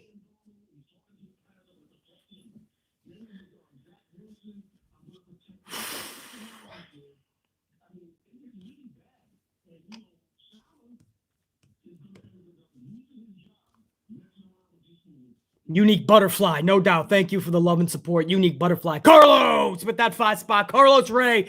I guess creative no longer has 300 people in there not writing storylines. Yeah, we always say 617 creative writers, but they're getting chopped by the fucking wayside too. And Carlos, you know what I'm going to say. It doesn't matter anyway, because no matter what goes to Vince McMahon's desk minutes before the show, it is going to be ripped the fuck up. Vince McMahon will always be the ultimate creator for every fucking show, even when he's not in the arenas. He could be at home. He could be on his private jet. He could be swimming in his pools of fucking cash like Scrooge McDuck, and he'll still be on the phone telling whoever is there at the arena exactly what should be happening, when, how, who needs to be ruined, who needs to be taken off the card, who needs to be punished. Carlos. Much love and respect, dude. BC's Blue Marker. 2 spot. I was a natural disasters fan. Typhoon. Earthquake. The natural disasters. The last part was a little bit of fink. I was too, man. I love the natural disasters. They'd come fucking waddling down the ring and you knew shit was going to hit the fan, brah. They were some big boys, man. Typhoon. Do you remember Typhoon's first gimmick, though, when he was Typhoon with the fucking striped red and white shirt? Looking like he was a fucking sailor, tooting for Hulk Hogan. And Earthquake beforehand was out. He was fucking crushing Damien, who was the snake of Jake the Snake Roberts. So I like how fucking Typhoon and Earthquake, they were singles competitors. Usually I don't like when they come and form a tag team. But them, I didn't mind. Or Typhoon, to Tugboat. Yeah, Tugboat. And then he became Typhoon. Remember, God? Am I right there? Yes, I think I am. I know I'm going back 25 fucking years. Maybe 30 fucking years. But I believe Tugboat was the striped and sailor. Then he became Typhoon. Then he became Shockmaster in WCW. And he literally fell through a wall and became a fucking laughingstock of the industry, unfortunately, because the guy that plays these characters is one of the best human beings you'll ever meet. So I feel so bad for that dude. BC's Blue Marker. I was definitely a Natural Disasters fan as well. I think I got caught up with everybody. No, I fucking did not. There was a whole nother round. Wow. All right, hold up. I'm going to need another swig, man. I ain't going anywhere, man. Let's keep rocking. If you guys are up for shooting the shit, let's just do it. Damn. You guys are showing up, man. That's twice in fucking within 19 hours. Janelle Layton, 2 spot. Can you please sing the Nia song for me? Oh, one last time. Janelle Layton, by request from Janelle Layton, man. One last time.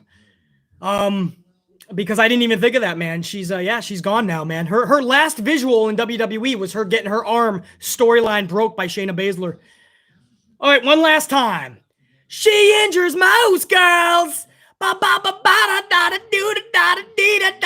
She injures most girls. But she won't be injuring anyone anymore, man. Again, I don't even laugh at that or anything. I really don't, man. I know we're trying to have some fun with it, but I never find pleasure in people losing their job. I always question how the fuck did they have it in the first place? I mean, could you imagine going to a fucking warehouse job and you're driving the forklift and you're constantly running over your coworkers? You don't know how to control the thing. You're going backwards and fucking hitting the walls and you're fucking running over fucking Freaky Fred. And everyone's like, fucking George! George, back up! You ran over Fred! And you back up and you hear you're bouncing and you realize you just ran over him again when you reverse. And you stop. And your boss calls you in to yell at you. And what the fuck? You ran over Fred! This is the fucking 2 days after you just ran over fucking dipshit Dorothy. And then he's like, all right, just don't let it happen again. And then 2 weeks later, you're fucking, there you are again. Running over fucking Taco Teddy. Right? He's coming back with his tacos for lunch and you run him over with the forklift and your boss calls you in. What the fuck? Taco Teddy was having a great month. All right, just don't let it happen again. How is this acceptable in anybody's job? I don't find pleasure with the Nia Jax thing. I question how the fuck it got to that point. That little Kairi Sane is injured twice from her. Ember Moon is injured twice from her. Sasha Banks has fucking complaints. Even injured fucking Alexa at one point. They were buddies, I think, at the time. Zelina Vega got a fucking concussion from her. At some point, you just gotta say, chill, just a little bit. Just a little bit. So there you go, Janelle Layton. Carlos Ray, 5 spot. Cole, my bad, LOL. Yeah, I knew it wasn't Chloe. Carlos, I got you, dog. JR9 actually got you first. Adam Cole, no doubt, man. He's probably loving the decision he made this morning. Unique Butterfly, another 5 spot. Don't let Jericho know you spelled Adam's name wrong, Carlos. So Unique Butterfly said, oh shit, you spelled it Chloe, not Cole. Chris Jericho's coming for that ass.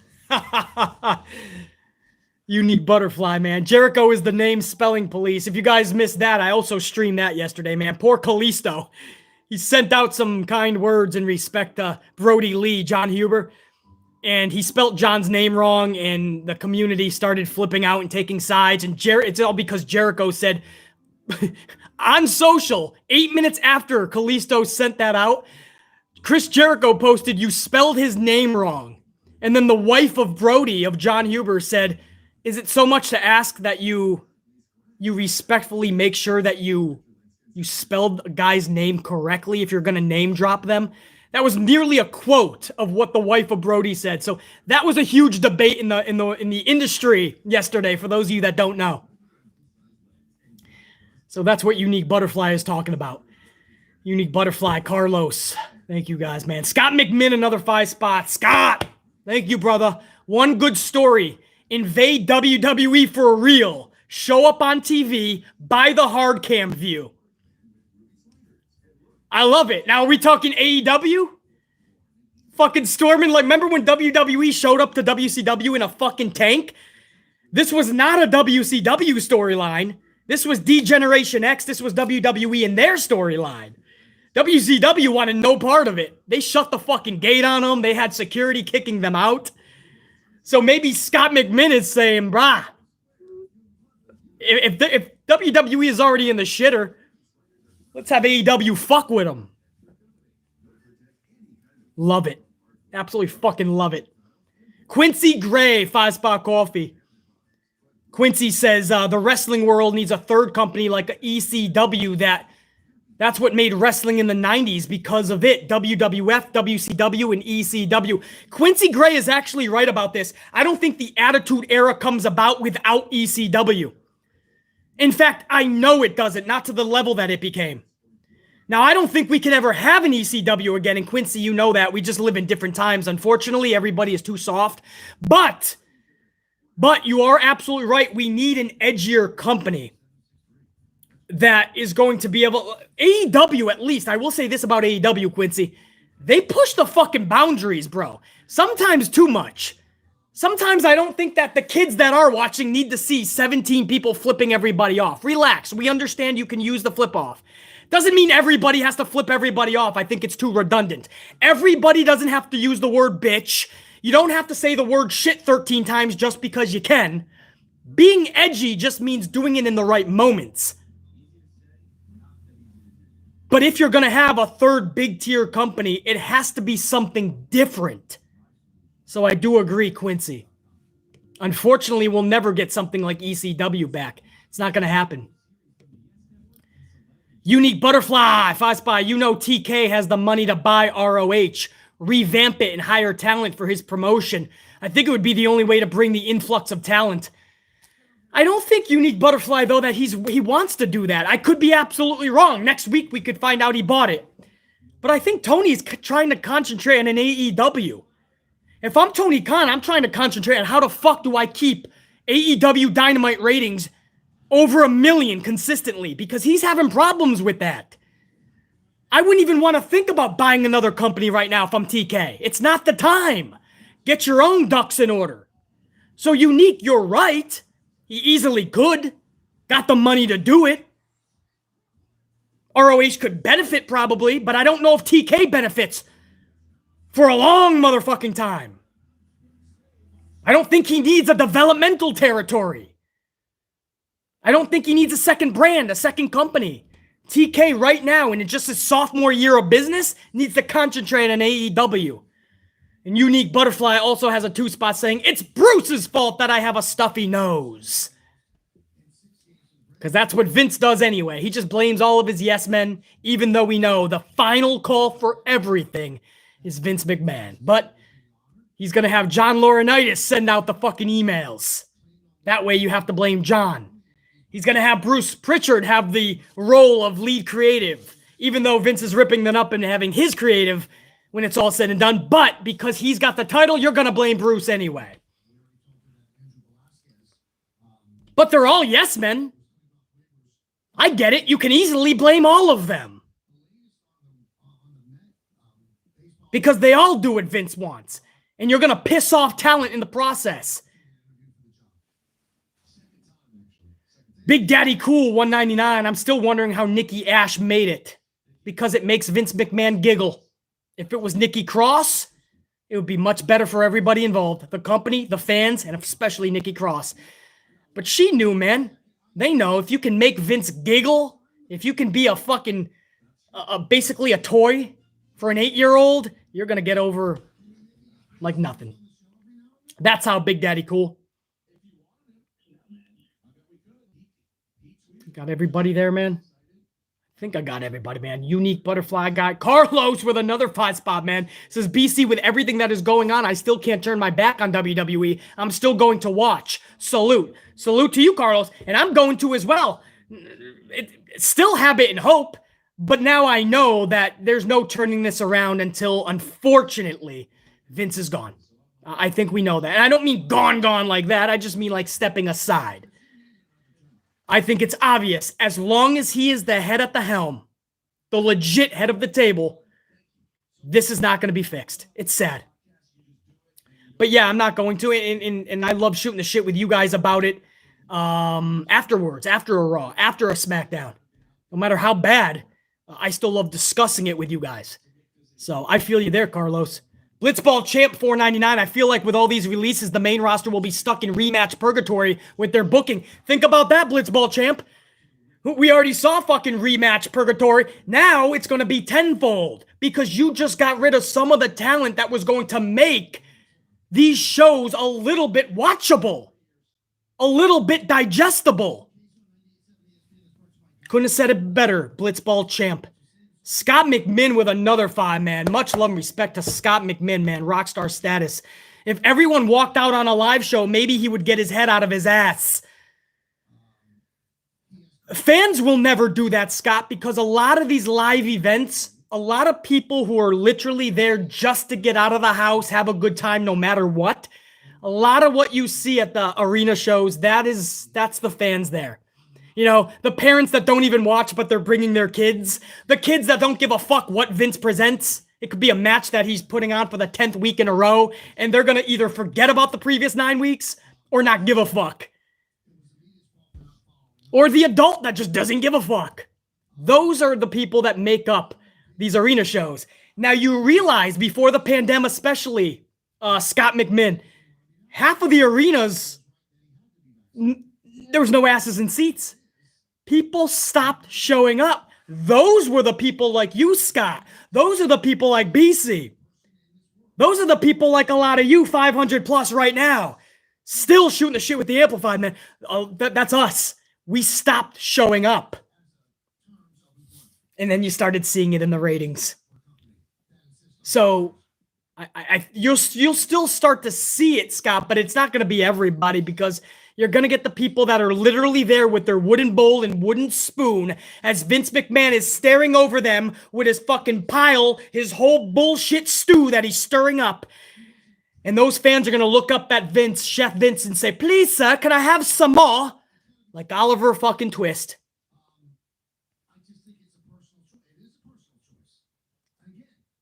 Thank you, Scott. Jack Burton with another $4.99, by the way. I agree, BC, about TK can't hire everyone. but he has to make room for some of these guys to grow AEW, make room for them, whatever it takes. Then I would agree, absolutely, Jack Burton, but you're speaking logically, right? Like he has to make room. So that is saying what all of us don't want to say. Some of the people in AEW right now have to go. That's the only way this is going to work. It's sad to say that, but I think we all know. And Tony Khan has said, you guys have reminded me of this several times this week. Tony Khan has said a lot of wrestlers, when it comes time for renewal of contracts, he's not going to be renewing everybody. So Tony Khan has admitted not everyone's coming back anyway. So in that instance, I'm ready to rock with Karrion, Keith Lee, all of them in AEW. Again, though, Jack Burton, just like Wyndham Rotunda, I would wait until close next year, definitely, and WrestleMania for most of these. Because I want to smash Vince McMahon where it hurts the most. His precious WrestleMania season. And if you can make a splash around then where everybody is talking about your product instead of Wrestle fucking Mania, that's when you know you're irking the old bastard in Stanford, man. And then we're having fun. Jack Burton, no doubt, man. Whoa, I think I got everybody. But every time I say that, like more came in afterwards.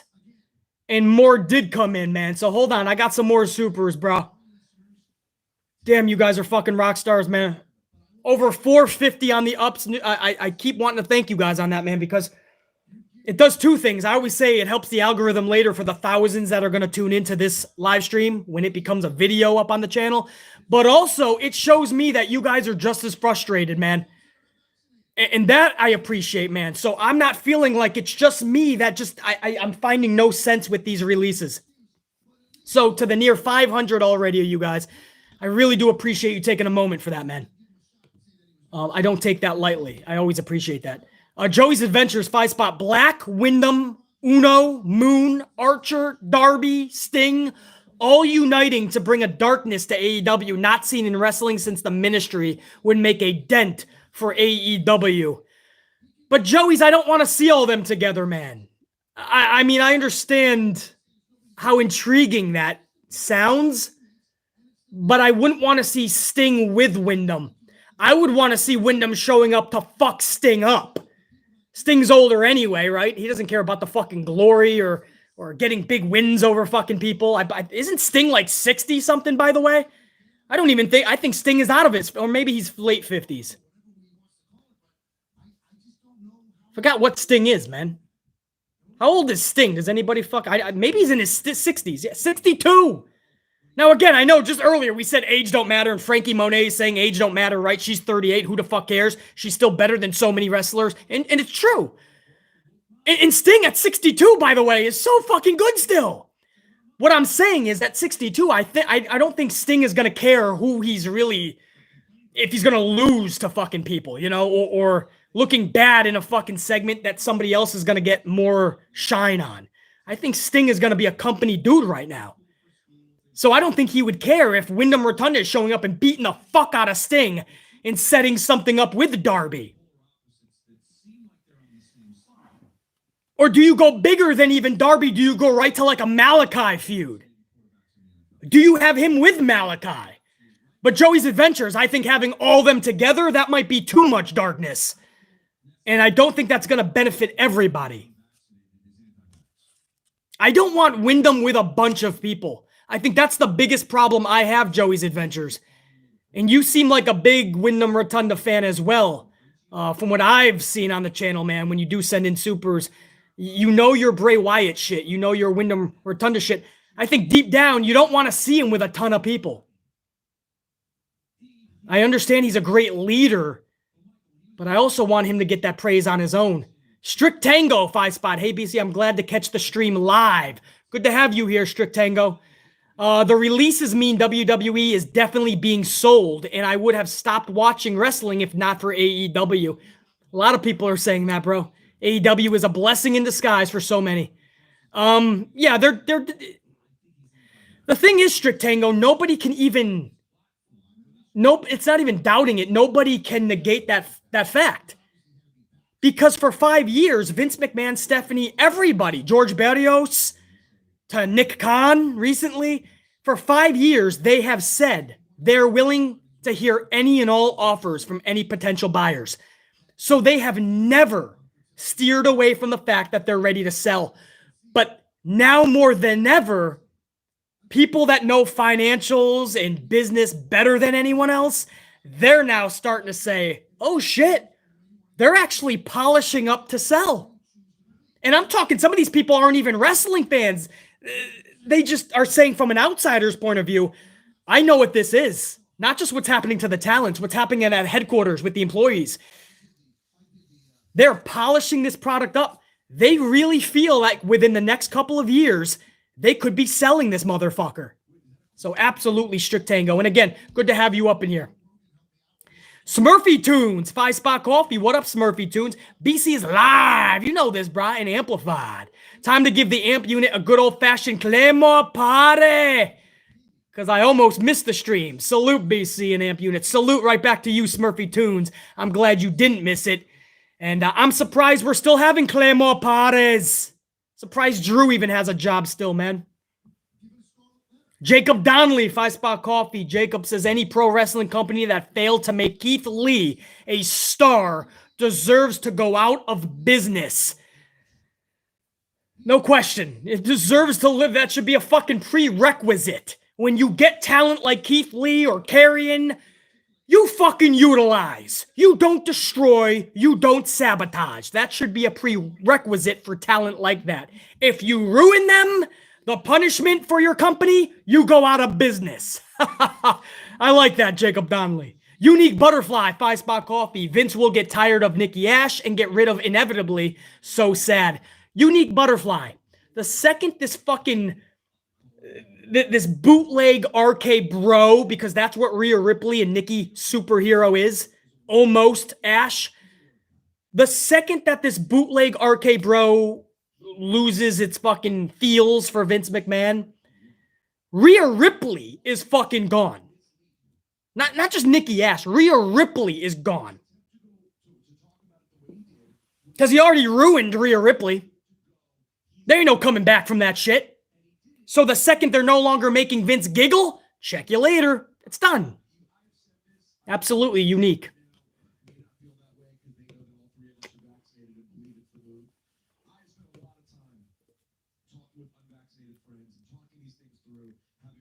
Unique also has another 2-spot. VKM needs to be removed. Throw away the key. I've said this a million times. Yes. And it's not even us just saying it anymore. Like, he literally needs to be removed. The stockholder, the shareholders, the committees, the boardroom tables, whoever's around him, people have to start speaking up. Because when you have committees like that, man, and when you're public, it's not a private company anymore. When you're public, they can hold meetings and hold people accountable, even Vince. I'm surprised that this shit is happening. But I guess when you're making the streaming service billions and you're getting the network billions and countries are still paying you tens of millions of dollars, I guess the shareholders are laughing all the way to the fucking bank with Vince. It's enough to keep Triple H and his mouth shut when he sees NXT get fucking pissed on by the old bastard, his father-in-law. And even Triple H stays quiet, keeps his mouth shut, even defends Vince. All the money is pouring in. Triple H is getting richer. He's keeping his mouth shut. The shareholders getting richer. They're keeping their mouth shut. Vince is getting richer. He's going to keep on making these fucking erratic decisions. And everybody else, we lose in the process. Absolutely unique butterfly. Guy Jordan, 5-Spot Coffee. What up, Guy? BC, I'm sorry for the 2K developers that 4 hours adding Keith Lee and others now have to go and remove them.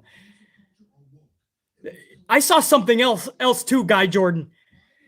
Bray Wyatt still has Wyndham Rotunda still has WWE, I should say, still has Bray Wyatt merchandise coming out. There's these new like little figures. I forgot exactly what it was, but there's new Fiend characters coming out. And this led to people speculating that Wyndham Rotunda is coming back to WWE, but the latest report we got is no, relax. This was just already pre-made, and there's too many to just throw away. They're being sold. Vince still has the Fiend name, which is why a lot of people think Elias is coming back as the Fiend. I hope that is just rumor and not the case, because nobody should ever be playing the Fiend. That is such disrespect to Bray Wyatt. Wyndham Rotunda. But he still has merchandise too, Guy Jordan. So yeah, man, I didn't even think about the 2K developers and all that shit, brah. Jack Burton, another $1.99. I agree 100%, BC. No debuts for 6 months. Yeah, because Jack was talking about not hiring everybody. He can't. Tony Khan just can't, because the people he has now are going to suffer from that. But he has to find room for people like Keith Lee.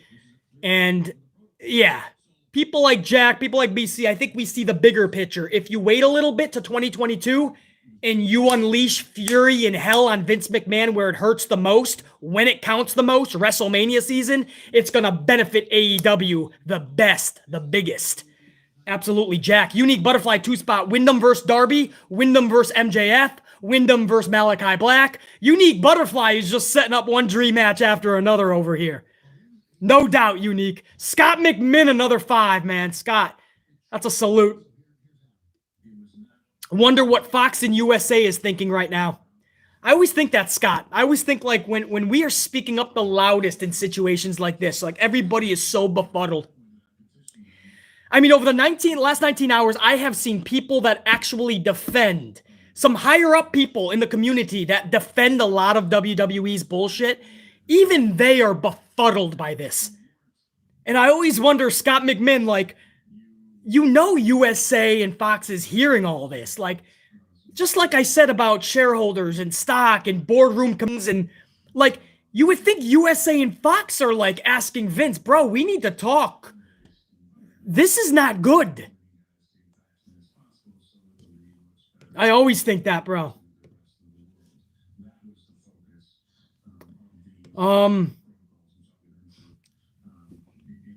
Ashley Steggles, 179. Ashley, good to see you up in here, man. I'm still mad, he says. Me too. Infuriated, bro. Infuriated. The decisions to even think. Forget firing, because that's what I call this. Released, cut, fired.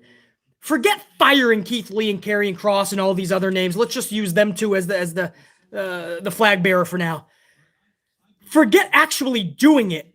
Thinking about it infuriates BC.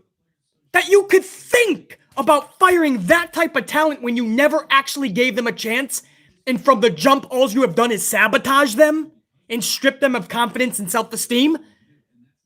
And then you boot them when they supposedly don't go over because you humiliated them and you sabotaged them and you fucked them over and you buried them and then you fired them? To think about firing these motherfuckers, Ashley Steggles, is what infuriates people like BC. Carlos Ray, another 5-spot. BC, you would think that Vince would have wanted to go out with a great legacy left behind. I would have preferenced it that way. Carlos, I think he is in his mind, though. He's going out as one of the richest motherfuckers alive. Okay, maybe that's carried away, man. There's people that are way, way richer. But you guys get what I mean. I mean, he is going to make sure that his way of thinking is that when he leaves topsoil, okay, when he leaves on top of fucking grass, leaves this world, he is going to have a shit ton of money in the bank. How you keep score is money. That's how people like Vince think. And he's going to make sure that his score is so much higher than so many others. He's going to make sure that family never has to fucking worry. They can't call him an asshole for not leaving the business to them, because he left them the ultimate prize. Money upon piles of money upon piles of cash. I think, Carlos, that he is going out with a great legacy in his mind by having so much damn money. It's obvious he's liquidating. He's liquidating. Weed Whackin' Willie, 5-spot coffee. Bray's tweet about the fall of Rome last night could be connected to Malachi's promo on Wednesday about Marcus not being the only one to portray Caesar. I don't know anything about that, Weed Whackin' Willie. Can somebody tell me about Bray's tweet and what it means? You could be right, Weed Whackin' Willie. I would have to do a little bit more research on it. Does anybody know about Wyndham Rotunda's Latest tweet. The fourth one, 2-spot. House of Black versus Cult of Wyndham. Now we're talking, bro. Yeah, pretty fucking fun, bro. Malachi leading a little, and I hate factions. I think AEW has too many factions. But that's steal the fucking show type shit. Fourth one.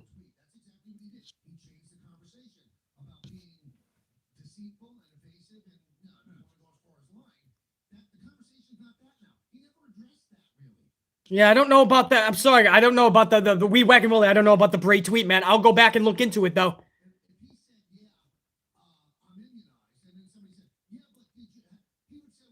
Yeah, I'll definitely look into that, though, man. But,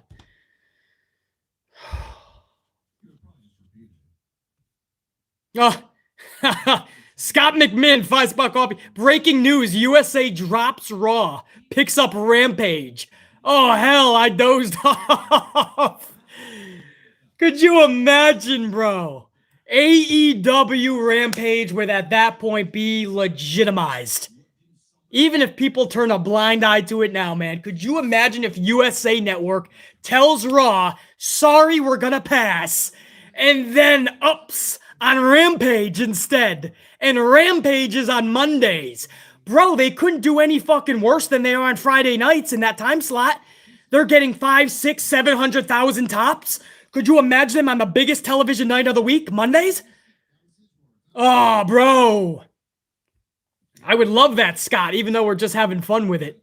Strict Tango, 2-spot. Triple H should start his own company and rehire. No doubt. But he won't. You know why he won't, Strict Tango? Because he's right up Vince McMahon's ass with that huge fucking noggin. He's one of the yes men. It's sad to say because we respect Triple H so much with what he has given us with NXT, that cerebral assassin character in the Attitude Era. But he became just another ass kisser. He became just another yes man who is laughing to the bank with everyone else.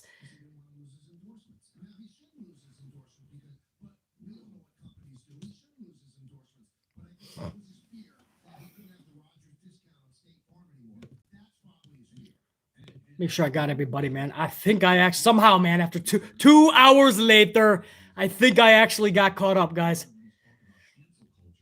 Let me make sure. I got, yes, Ashley Steggles, Carlos, Scott McMinn, Weed Whacker Willie, 4th one, Strict Tango. I think I got everybody, man. What a fucking 2 hours, man. I appreciate it, man, from all you guys. The best way to leave this stream right now is just to reiterate. I will never get over the decision making, right? We're all going to fucking move on. Hope everybody is just fucking dandy, gets booked, has wonderful lives and careers. I will never get over this shit because it never should have gotten to this point. I said that with the first round of cuts. I said that with Malachi. I said that with Mickie James. I said it with Wyndham Rotunda just recently. I'll say it with Karrion Kross, Keith Lee, Ember Moon, Frankie Monet, Scarlett Bordeaux. I will say it with Mia Yim. It is unacceptable, and it never should have got to this fucking point. And that is what will always befuddle me. Until the old bastard steps aside, I'm going to leave you with this because it is just the truth. And it's sad for me to even say this. The WWE is fucking dead. Can it be brought to life? Time will tell when it's either sold or the old bastard steps aside. But unfortunately, the WWE is fucking done. I take no fucking joy in saying that.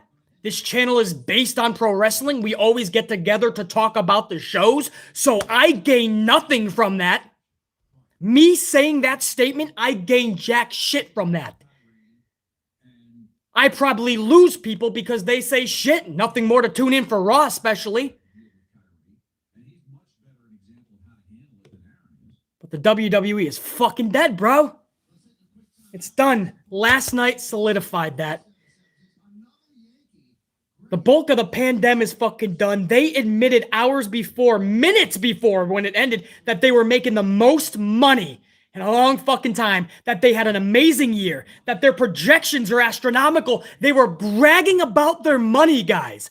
bragging about their money at this meeting. Stephanie's talking, Vince is talking, Nick Khan, not Tony Khan, Nick Khan, Vince McMahon's right-hand man, the financial fucking guru. They were literally bragging about how much money they're making, and then they turned around and basically fired all of these people. How does that sit well with anybody? Talk about fucking contradicting, bro. At the very tail end, man, before I take off, I just saw Scott McMinn with another coffee, man. Martha, here's my Raw. Martha, here's my Raw. What's this, Rampage? Old man's voice. Martha, where's my Raw? What's Rampage? Oh, bro. He's setting up for fucking Monday Night Raw. He's got his fucking Doritos. AEW? What's an AEW?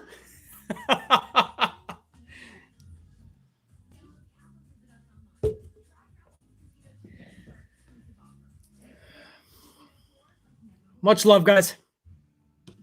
Thank you for joining me this the past 19 hours.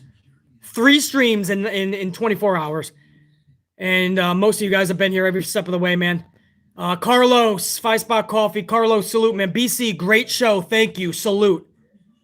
Right, BC, great show. Thanks. Salute. Carlos, I appreciate you just being here, man. Thank you for enjoying the content. Thank you for being here for all 3 fucking streams. And by the way, that just caught my eye.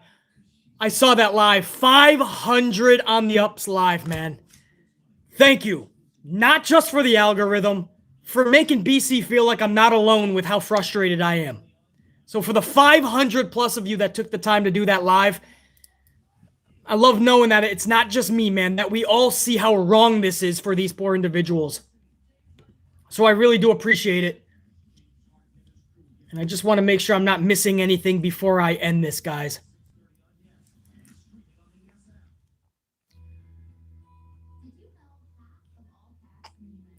Oh, by the way, Nia Jax, I'm just reading this now, man.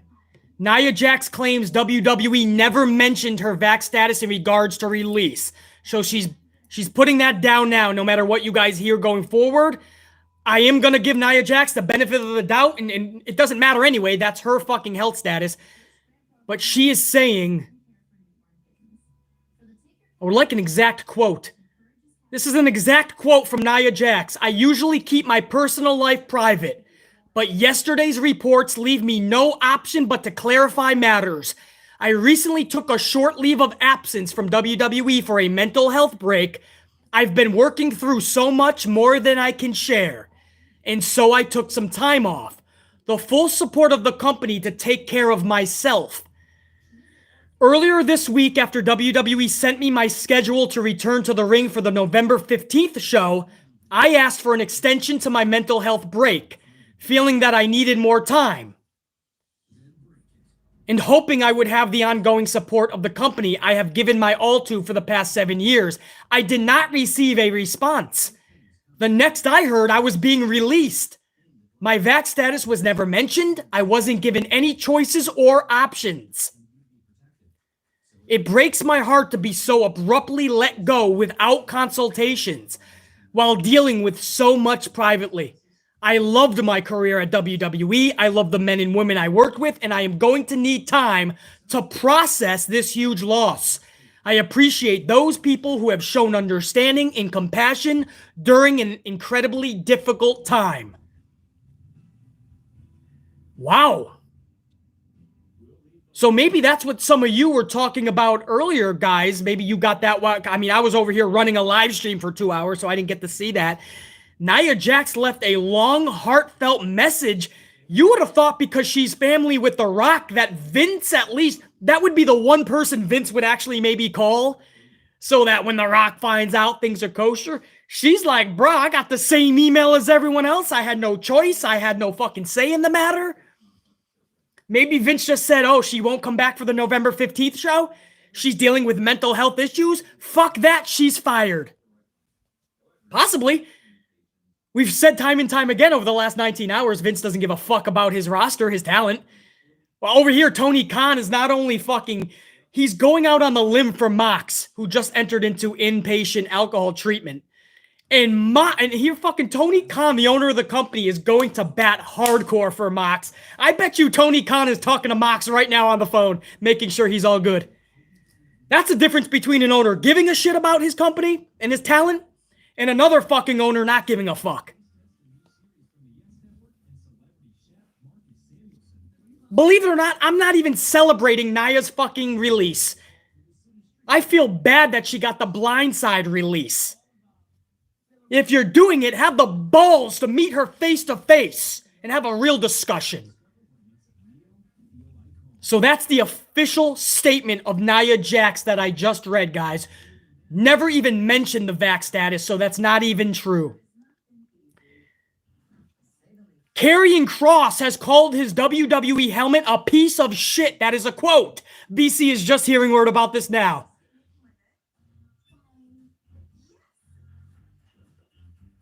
Kross took to social to a fan that wondered could about Kross's helmet. Hold on, let me see the exact quote. Nobody wants that piece of shit, brother. I think somebody asked for the helmet. And Kross says nobody wants that piece of shit, brother.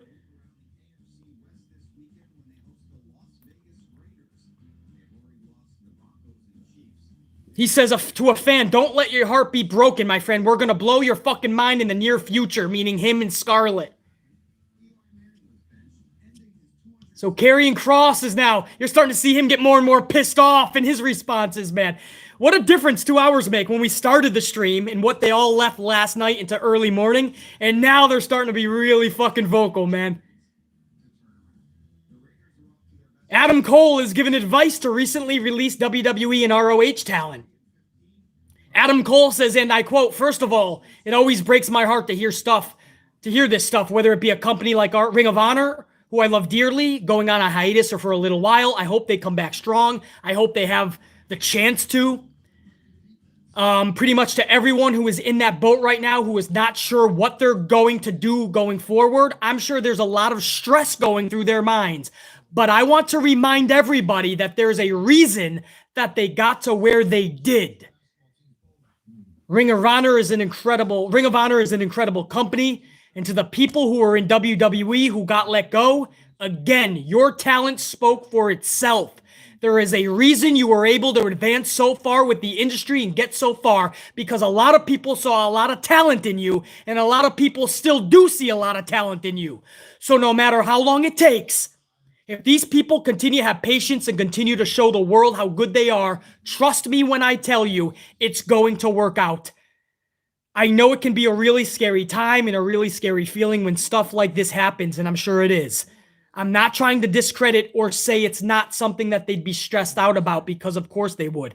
But I guess what I'm trying to say is I don't want them to ever forget how freaking good they are, because they are.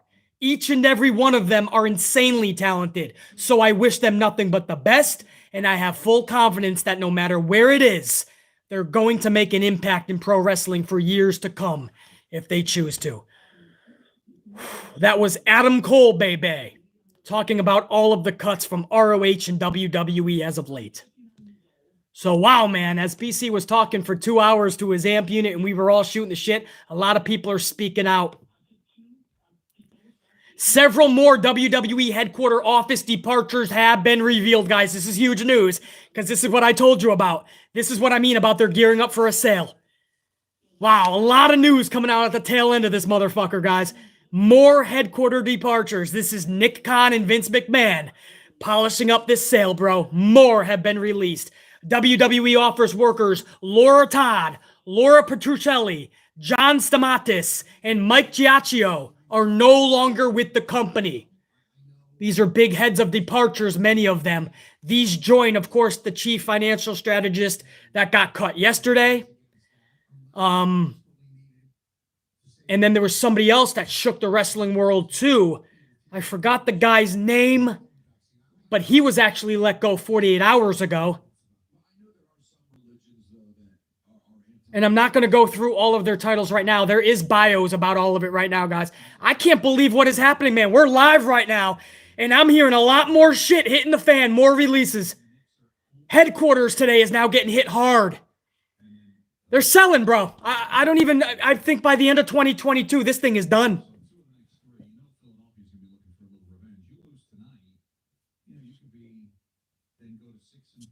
All right, I have to gather a lot together here, man. A lot of shit's hitting the fan still, guys, as we're live. I think we're going to hear a lot more shit over the next 48 hours. This is not over with. Anyway, guys, all right, I'm going to try to end this so we can all go about our day. Let me make sure there was no VIPs while I was giving you all that new information. Oh, no, hold on, man. Haley Lucas. What up, Haley? Much love, respect, Haley Lucas. Good to see you up in here. Hey, BC, just catching the stream now. Haley, I appreciate it. Glad you caught a little bit of it at least. This will be up on the channel later. I hope you go back and check out at least a little bit more of it. Haley Lucas, much love and respect. Smurfy Tunes, 5-Spot Coffee. Keith Lee also said that Bearcat wasn't his idea. Salute BC and Amp Unit. Check you. Smurfy Tunes. I went over that, man. I know. Keith Lee said the Bearcat gimmick. His official response, Smurfy Tunes, was no, it was not. Capital on the no with an LOL at the end. In other words, anybody to even think that he came up with that Bearcat gimmick, you gotta been dropped on your dome piece too many times as a kid growing up. Keith Lee is like, do you honestly think I would come up with that? So yes, Smurfy Tunes. Keith Lee made sure people knew. And Karrion Kross just came out and said that helmet was a piece of shit. So Karrion Kross is also saying none of that was his fucking idea. Chubless the Bear, bro. What up, dude? 5-Spot Coffee, Chubless the Bear. BC, they ruined Keith from the get-go. My only issue, they didn't do it sooner. Complete lack of respect. They dragged this guy on, man. Keith Lee, and I said it in this stream, Chubless. I don't know how much you caught of this stream. But from day one, he was strung along, stripped of his confidence, stripped of his self-esteem, embarrassed, humiliated, sabotaged, fucked with. And then when he was ruined into depletion and burial mode, he was then released. I 1,000,000% agree with that, Chubless the Bear.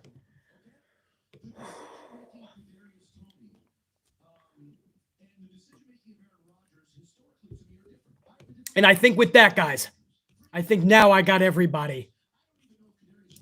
I think I got all my VIPs, man. So I'm going to go and do what I do best, man. Well, first of all, I do have a lot of other business to do, non-wrestling related. So that also has to be taken care of. But also throughout the day and by the time we do the SmackDown review, I'm going to do a lot more research for you guys because we have just heard within the last 10 minutes that now WWE headquarters is getting hit hard again. So I don't know if that's going to leak down to even more talent over the next 48 hours being released. Something tells me we're not done with the releases, guys. War Dog at the tail end, man. What the I haven't seen War Dog all stream. 5-Spot, I came just in time. All I have to say, crazy and funny as fuck. That what you see in the headline of this video, War Dog, all I can do is laugh. That is a quote from Ember Moon. That's all she could say, man. You picture, if you caught the beginning of this stream, I go over how fucking mind-numbing these releases are. So anybody that just joined within the last fucking even hour and a half, go back to the beginning, man.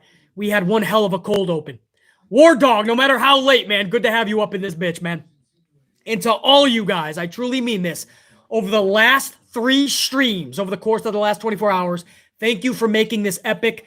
As we head towards 600 on the ups, I want to thank every single person that took a moment to smash that up. Even to the fucking crybabies that I made cry. Thanks for helping the algorithm. And we'll see what happens next, man. What more releases? I hope none. But something tells me the old bastard is far from finished. Much love. We'll check you guys. Peace. Check you. Think, be, live, amped. Always. Check you guys. I'm on a delay, man, but trust me, man. I obviously can't name everybody, man. Even though we're just shooting the shit with supers now, man, there's still several hundred of you guys in there, so I can't just go by name. But my amp unit as a whole, much love and respect. Thank you guys for making these streams fucking what they were. Thank you for fucking just making BC know that it ain't just me thinking this is unacceptable. It ain't just BC thinking it all just doesn't make sense, bro. There's a lot of people that think just like BC. Check, you guys. And please keep all these people, man. Keep all these people. Just keep them front and center. I'm not going to say in their... We're not going to get so dramatic, you know, keep them in your prayers. But keep them in mind. Buy their merchandise if shit comes out. Where they go somewhere, give them a chance. Watch them, tune in. You know, support them. Just because they're not in WWE. WWE is not the be-all, end-all. There's other wrestling promotions. There's other companies. Give these individuals a real chance elsewhere, man. They might show you exactly what they could have done all along for Vince, and he never wanted it. Much love and respect. Check, you guys. Salute to every one of you. Salute.